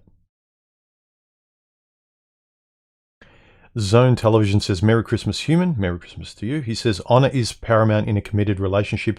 I'm not convinced there are many honorable women left. There aren't.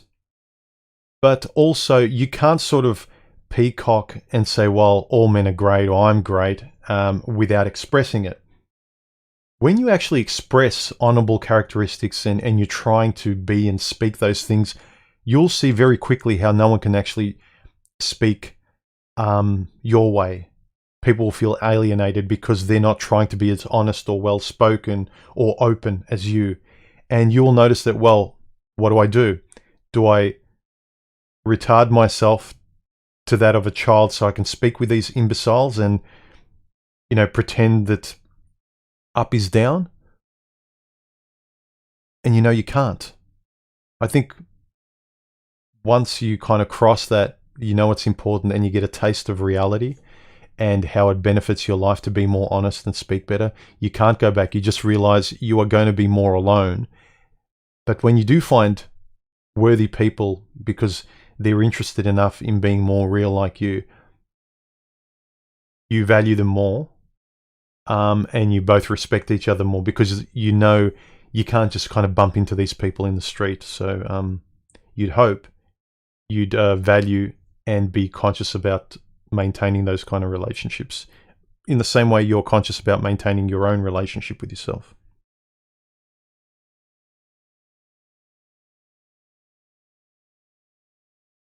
Yeah. Crummy VCR says, the bog is always hungry and there is no bottom. Being alone is better than being surrounded by jackals, in my opinion. I agree. I've always said, I'm not telling anyone to get a girlfriend or date.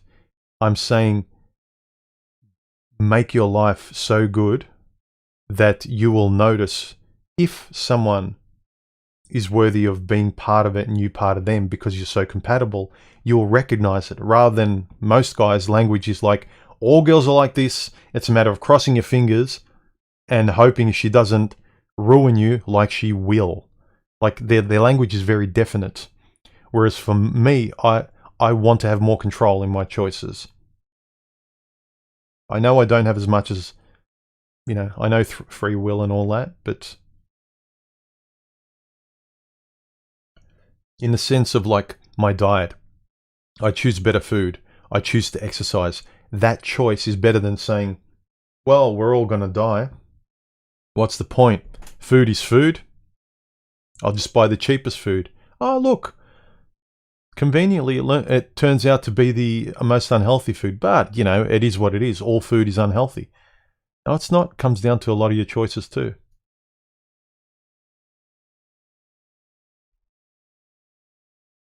Ted says, human, you are damn right about women trying to strong-arm men with their emotions. They do. As Dave Sims said, in a battle between emotion and logic, logic must capitulate or logic must leave. So the better you learn to express yourself with words, you can combat emotion. You can leave emotion in the dust because you can shame emotion by spotlighting it with reality. Everyone can see your point of view because you're expressing it. You can say, A is A, and here's how I'm expressing that A equals A. And she's saying, well, I don't feel like it is. Well, I don't care how you feel. You're entitled to your opinion. But we're talking about this issue here. Would you agree that blah, blah, blah? Yes. Then obviously all of us agree with it too. You need to get over your feelings. You need to know how to express your words and not submit to emotion because you don't want pretty to leave. Or you're worried about making a girl cry. If you know you've got nothing to be ashamed of, if you've simply just spoken truths as respectfully and civilly as you can, but this little child will use tactics like crying to shut you up so you don't voice reality, then I don't care. I don't care if a spoiled brat cries or is using tears to manipulate a situation. I really don't care. I care about someone who's proven themselves that they've earned my respect and trust. I care about upsetting them, but there's just too many manipulators out there.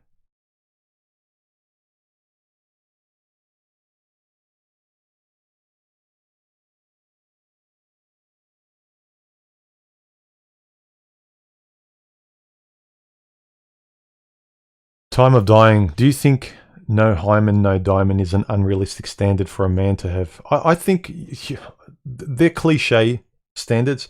I think you really need to know what you require and what you demand a person to be because you think it's fair, and you are going to give similar things to that person.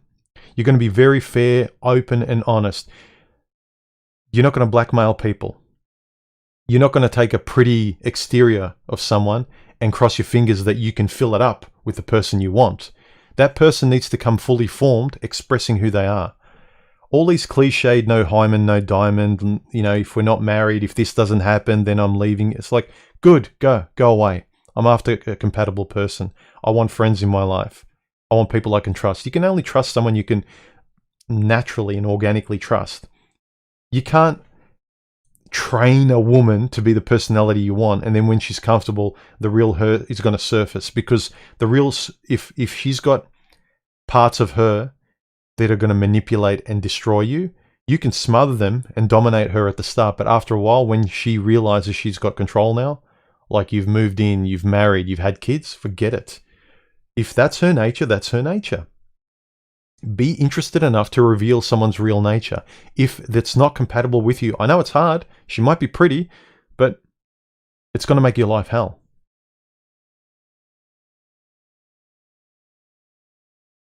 Mr. Smith says, the problem is choice, to be or not to be. Yes, but also choice is the answer. You can spend your life not choosing and saying women are all the same, or you can choose to the best of your ability and according to your empirical experience and your mistakes and go, yeah, there's girl 1, 2, and 3. 1, 2, and 3 are 8s or 9s. Number 4, she's like between a 5 and a 7 or an 8. She's not the best looking, but she's got a really great personality and I really enjoy spending time with her. Take the loss of looks. Looks fade, man. Yes, you've got to be physically attracted to them, but I get wanting a Victoria's Secret supermodel. I get it. But one, what do you look like? Who are you? What's your status? How are you as a guy? And is there anything that's going to sustain something beyond the physical? In that case, I understand guys just having short-term relationships. If you're a guy who's got no intellect and nothing to offer besides your looks and your money and your status and your power, yeah, go. Find a girl that's got nothing to offer but her looks. You're a match made in heaven. Over and over and over and over again.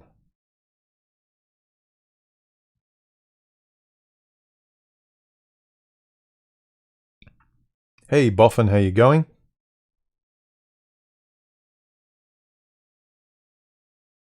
Oh, look at that. Boffin used to work part-time at a funeral home, same as Quaz. Quaz worked more than part-time, I say. Mr. Highway asked me, what made you start creating content? I've always been curious about this. I had no one to talk to about this stuff, so I generated a space where I could talk to people. And I found a couple of guys, the old school MGTOW channels that were philosophically and stoically talking about this. I had no one to talk to about this, and I needed to. I found this interesting. I was doing it in my stories. I was writing it, but no one was seeing my stories, and I didn't think that they were anything to be ashamed of. But I knew that the people around me, they would have no bar of it because they were so politically correct, and it was just so. I didn't have the quality of people naturally in my life, so I had to generate it. That's what I mean about. That's what I mean about. If your world isn't good, generate a different world. Realistically, I'm not saying make a make-believe world. I mean, you could argue this is a bit make-believe, but you're real people that I haven't met, but I can actually express these. I've become a better, lexically better. I've become a better thinker and better able to express and form my morals and my ethics by doing this. So my channel and you guys, and I've met a couple of you really cool guys, it's all been positive, right? What am I supposed to do? Just accept what I've got, and no matter what I try to do in my life and move here, again, you're crossing your fingers. I hope this environment is good. Whereas you've got a broader pool of being able to kind of focus. I can focus towards what I really find interesting in who I am, and grab a bigger pool of people who will fit into that more narrow thing, if that makes sense. That's what this has given me.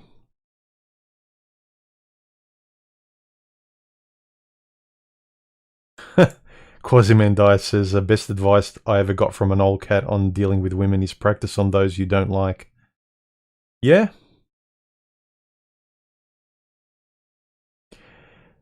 The funny thing is, I used to just go for the, try to get the 9s or the 10s when I was in my 20s. And usually the 9s or the 10s are the worst personalities. I started to detest them. Almost every great-looking girl, especially her face, like model-looking women, they are either empty, boring, or they're obnoxious. Because they've never had to develop anything besides their looks. And they know that they kind of get off on treating someone bad and the person wanting them. So that's their mode of having relationships. Be obnoxious and I'm loved. This is what a relationship is. Drama.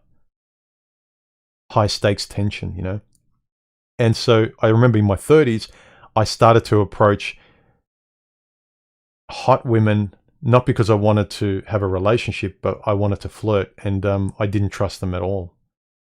So it was, I went the other way. But yeah, practice.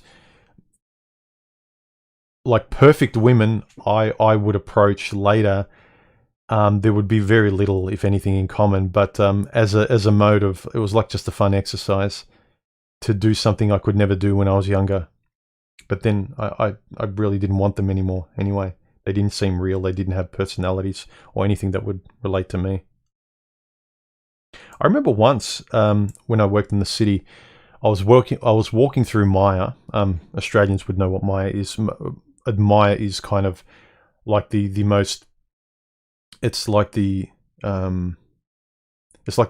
biggest, poshest department store.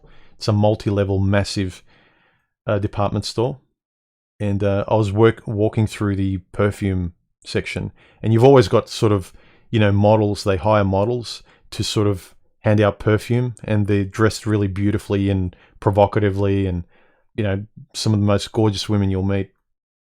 And I remember walking through there, and I just kind of this was, I think I was in my early 30s, and I walked up to one, and I was just honest. I started chatting to her, and I asked for her number, and she got embarrassed, but she said, I've already got a boyfriend. And I said, oh, well, that's cool. At least I tried. And she said, oh, we can still be friends, though. And I smiled and said, look, I didn't walk up to you because I wanted to be friends with you. And I said, like, it was nice meeting you, whatever. And I just kind of, and it really made me think afterwards. It's like, what kind of person, like, I came up to you to chat you up because I wanted to take you out and be with you or sleep with you or whatever, right? I wanted her, not as a friend. And she's like, she knows, but she wants to have me as a guy, and she's got a boyfriend. And fair enough, she said that, so she's probably trustworthy to an extent, but I don't think so, because she should have just left it at, I've got a boyfriend, but thank you. How many guys would she say that to? Yeah, you want me, I'll keep you as a friend, but I've got my alpha over here. I didn't think very well of her afterwards.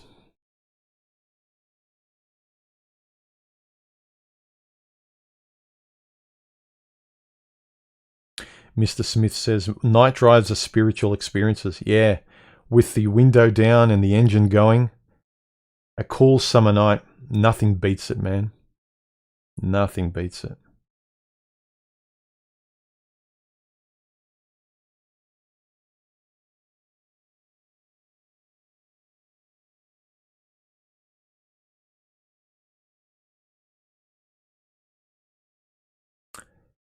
Blimp says, I don't trust him. He speaks things that leave out certain things. Are you talking about me or Eckhart Tolle?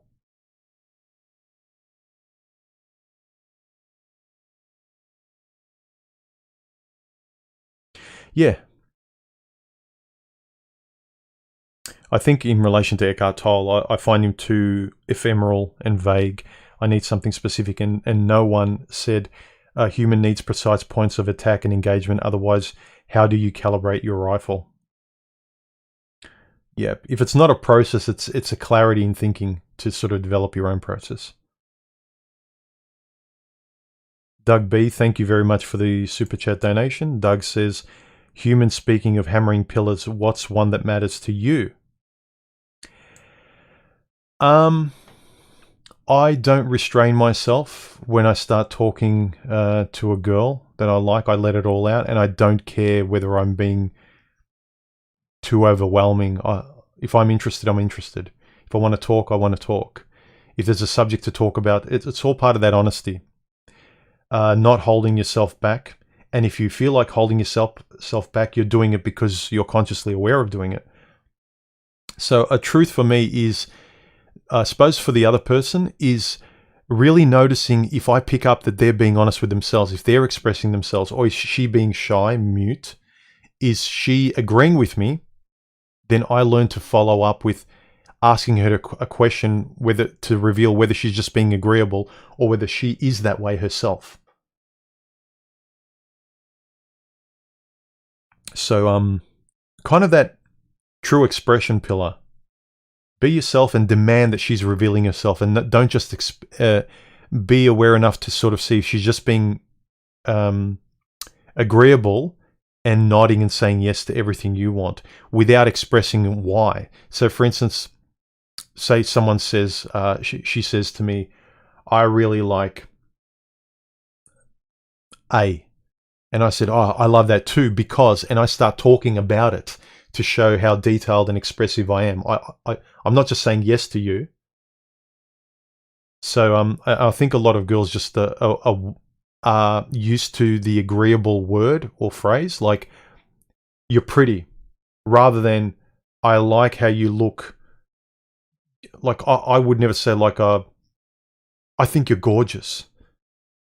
What is that? For me, it's like, I like the Mediterranean look. I like the way your hair look. I've never really liked girls with this hair or short hair or this, whatever. Like, I'd be very specific. I'd elaborate on who I am and what I believe in.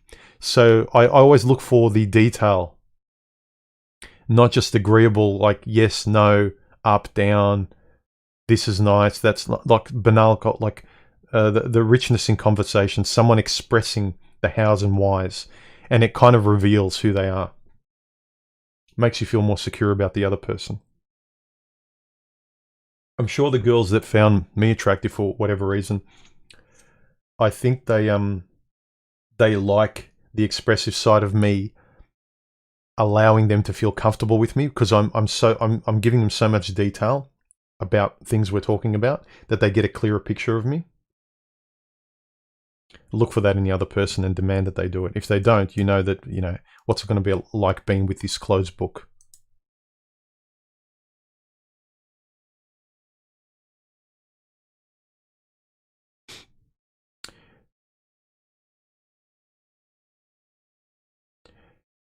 Mr. Smith says, dishonorable conduct is now enshrined in relationships. Yeah, but not in mine, and it shouldn't be in yours.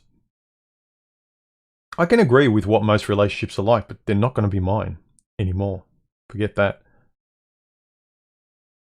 And if they pop their head, you're going to do your best to, with your experience and what you know and what we talk about, is mitigate those as much as possible, or you leave. You don't let that stuff exist. You walk. You talk it out. If you can't talk it out and work it out, you walk. You go.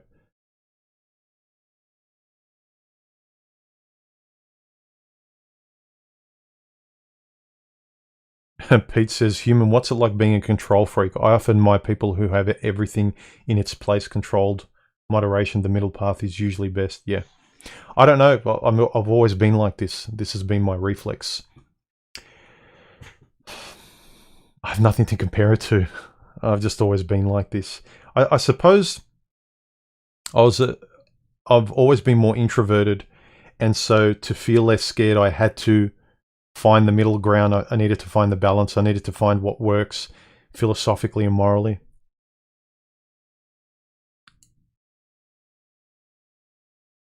Mickey J says, human, you're very logical and a wordsmith. Curious, do you believe in zodiac, and which are you? I don't really ascribe much to the zodiac, star signs and astrology.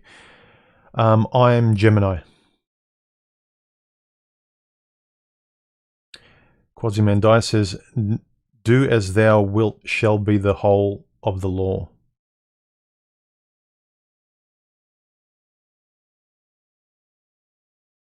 Materialism is most people's god. Lame. Ted says, Human, have you ever been to the United States? No, but I will go. I have a good friend that I haven't seen for a long time, and in the coming years, I want to visit them. An old university friend.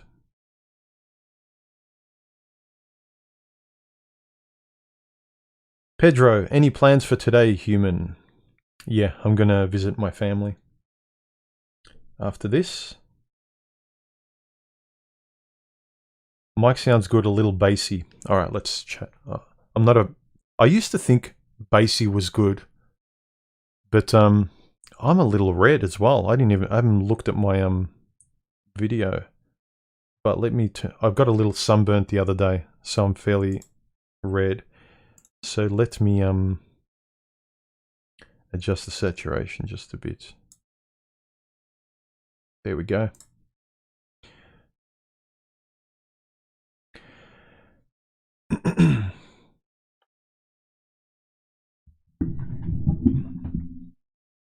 Okay. Back to Old Faithful. This should be less bassy, less radio-like. Easier to listen to. It's actually my favorite mic. It's really annoying where you try out different mics and you got more expensive ones. Like the one I was using till now is really good, and I've got a really, really expensive one. Really, for me, is like $400, right? I know maybe some of you rich people, it's like, well, I got a $1,300 Neumann TLM 103. Good for you. But I guess the 103 would sound similar to the mic I was just using. Not the same, it would be better, but a better version of that mic. But with my voice, I think this works best. And I like this the best. It's the most neutral, most controlled, flattest. Yeah, you can EQ any mic, but what's the point of buying a really good mic that you're going to EQ the crap out of? Less is more.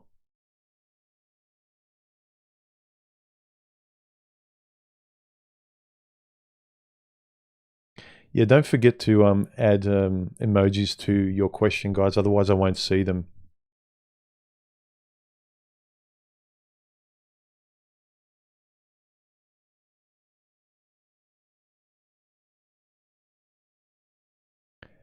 Ghost Pro, thank you for the donation. He says, Merry Christmas and Happy New Year. Same to you, man. Thank you.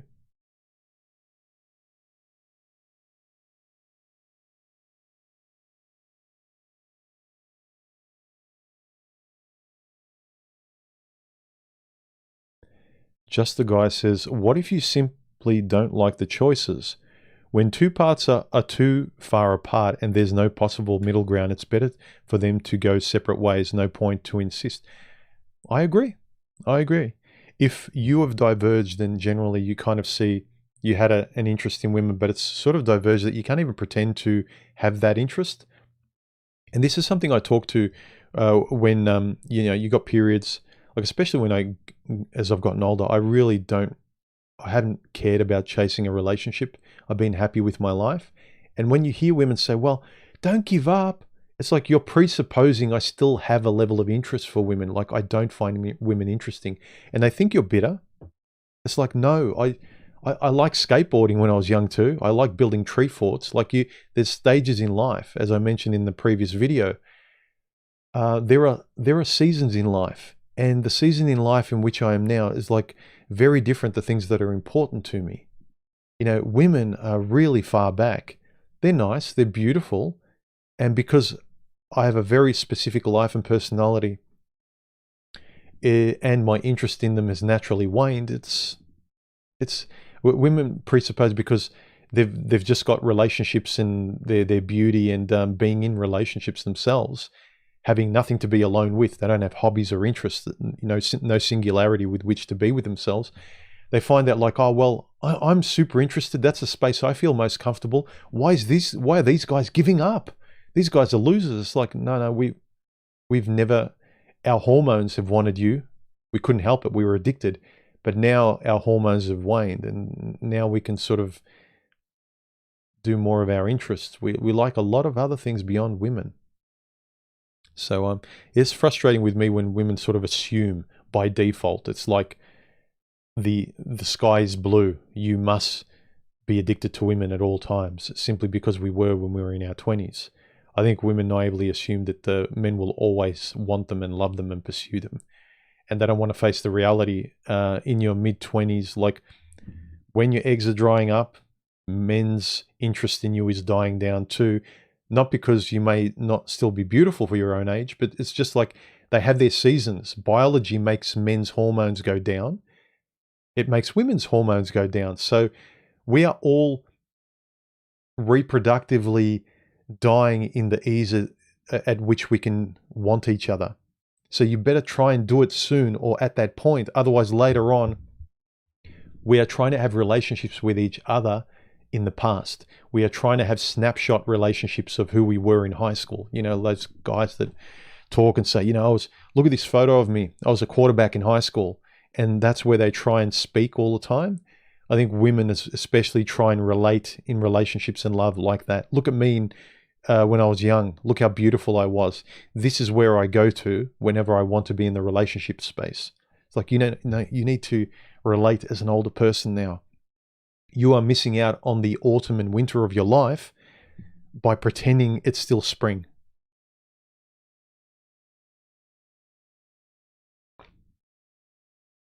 Look at all the polite, well-wishing commenters in my stream. I always say I'm very proud of the majority of commenters I have in my comment section. You guys are great. It's very easy to want to do a stream.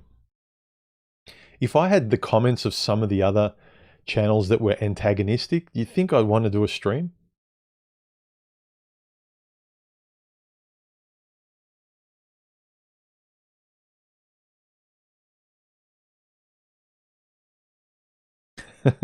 Pound Dog 77 says, just approach 100 women a day, bro. Yeah, let that be your routine.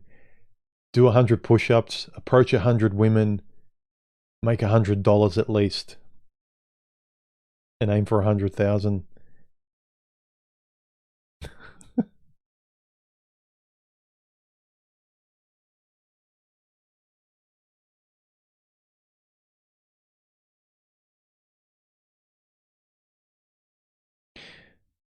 Ah, Mr. Highway's doing TikTok.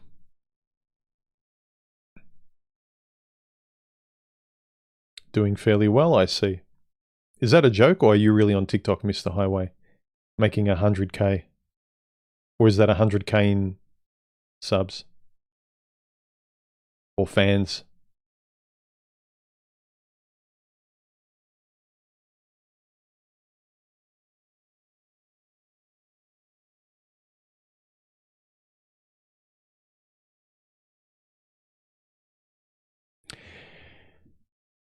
Darth Katie says, hey human, I'm really sick and in the hospital going to need surgery on my stomach. I was just wondering if you had any tips to stay positive or any advice would be appreciated. Those moments are hard. I know if I was in your situation, I could not ignore the reality of it. But the only thing that seems to help me is that there's nothing I can do. So when I know I can't do anything, I get to the point of letting go. It's like, well, the only thing I can do is accept. So that's a doing thing. Accept the reality. Like, the best course of action is to go through with it, and then things, if they will improve. But if I stay here, they will just get worse. I will just be in more and more misery. So accept the crossroad. Even though it's scary, on the other side of fear will be an answer. Whereas if you stay here, it will just degrade to more and more of the worst. You know the answer you're going to get if you don't go through with the surgery. I know it's little consolation, but you know.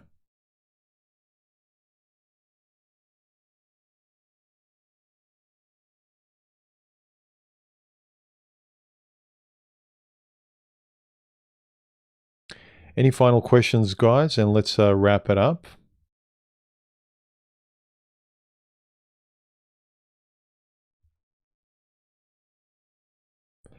Ted says, human, are you excited about the upcoming new Matrix movie? Yeah, looks a little woke, but look, I'm going to watch it. The thing is, will it be a rewatchable movie? So I'll watch it once, definitely.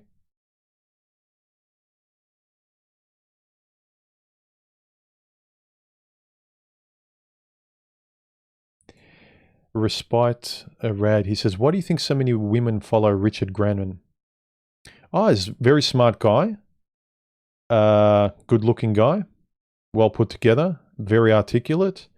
He's well informed. And I think he does talk from a male perspective, but I think he's also smart enough in his language to not ostracize the women where he can help it. He's had times where he has just kind of let out the male point of view because it's a certain issue has been frustrating where it's so anti-male, and I applaud him that he does do that. But yeah, a whole bunch of reasons, and he's been doing it for longer. He's very good at what he does. I like Richard Grannon. Human, what happened to your hair? Many years ago it disappeared. I shaved it off. Bryson, thank you for the donation. He says, advice for a guy who's turning 40 soon. Thank you. 40 for me, my 40s was where I think I grew the most. I woke up the most. I did the most connecting with what I knew, what I thought I knew, the ideas and the my pompous philosophy, making it more practical. So my 40s is where I actually made it more applicable and really changed the way I spoke and acted and what I said no to. Because your 30s, it's still kind of like, yeah, I can have a bit of fun here and there, and I don't have to really address reality. When you get to your 40s, it's like, I don't have time to waste anymore. Reality really imposes itself on you, and the benefit is that hopefully you'll start acting upon it.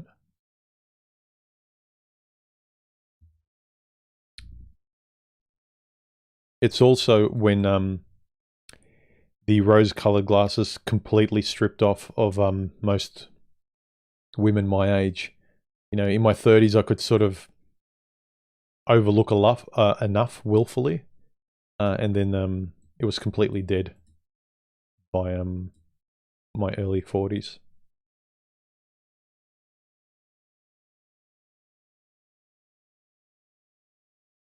Pound Dog says, advice on how to stay focused on goals and not let women be a distraction. Time and more applying of this stuff. So what you think and write, apply it and verbally speak up when you're in those situations where you can. If you stay silent because you want to have fun, you'll do it to a point where you can't do it anymore. Hopefully. Quizzical says, any thoughts on dudes that choose celibacy? If it works for you, good for you. I'm kind of neutral on it. If it really works for them, but if they're doing it because they're afraid of women, I don't think it's a good thing. Although I would, I'm not going to deny how dangerous it can be out there. It's less dangerous the more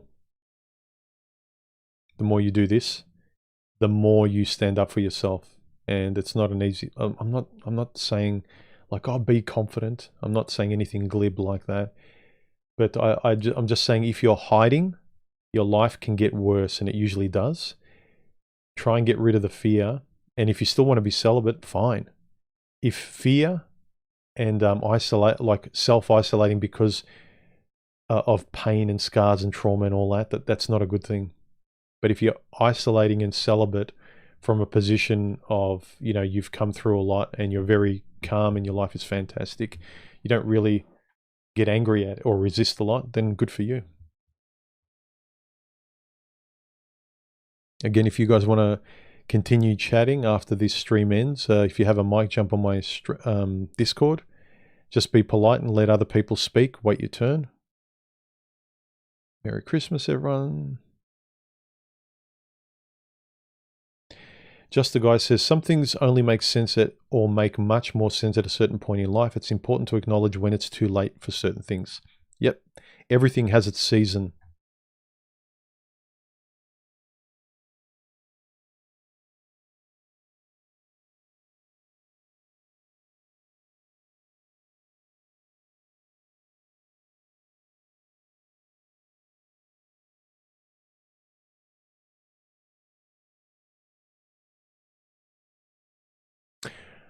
Mr. Highway says it's a 100,000 subs. It's real. I don't know how to monetize on TikTok. I really did it to help people out. A lot of men have, men over have no help. Yeah, I agree. Good stuff, man. Yeah, having this conversation is why I keep doing it. I get to express ideas. I get to play with narrative and story and producing videos, which is fun. So every aspect of this, both the social, the personal, the nerd aspect of it, the creativity, the storytelling part side of myself, everything sort of gets some satisfaction. And there's something good. This is the thing, a lot of guys who isolate and they don't want to socialize, they lock themselves away from the world. It feels really good. I have to admit, it feels really good connecting with people, helping people, offering something. Like I did something creative and I've published it, and then all these people underneath is like, oh, thank you, and this, and then they add a comment and they further the discussion, they help other people, and it sort of spreads out horizontally. I really like that. So good stuff, Mr. Highway. Keep it going. I'm not going to answer any questions on politics. I don't really know anything about it and I don't really care.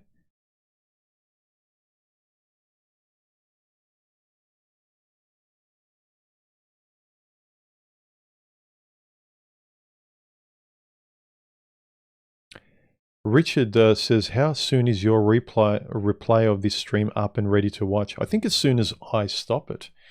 Within a minute, it's pretty much ready, or as soon as it's finished. I just hit stop, and when I go on my channel, it looks like it's live. Although it might be different for you. I don't think so. Put God First says, he says the Matrix was horrible. Me and my dad were a bit ticked. You look good, bold. It's not for everyone. Yeah, I'm a bit apprehensive about the Matrix. When I looked at the previews, it's kind of like, aside from Keanu, everything else is like, ew. I hope this is better than the first impression. But like I said, I'll probably watch it. From what I see and what I hear, I don't know if I'm going to watch it a second time, which will be disappointing. Who knows? I haven't watched it yet, so. Also, I can't expect to feel the way I did at 20-something when I watched the first Matrix. Yeah, guys, if you want me to notice the actual question you want me to see, put emojis before the question. Especially, like, say, a yellow one like Feral Android put against a black screen. It stands out a lot. So a bright colored one will always stand out more. Schlitz Malt Liquor says, thank you for the super chat, by the way. He says, Merry Christmas, human. A female asked if I was going to expand my business. It provides for my interest and she was no longer interested. Well, at least you know. Sometimes even if it's a horrible woman, if she's honest, be thankful, as long as she doesn't ruin you. Hopefully she's honest before you commit anything that if you lost it, you would be ruined. Obviously you have to commit some time, but...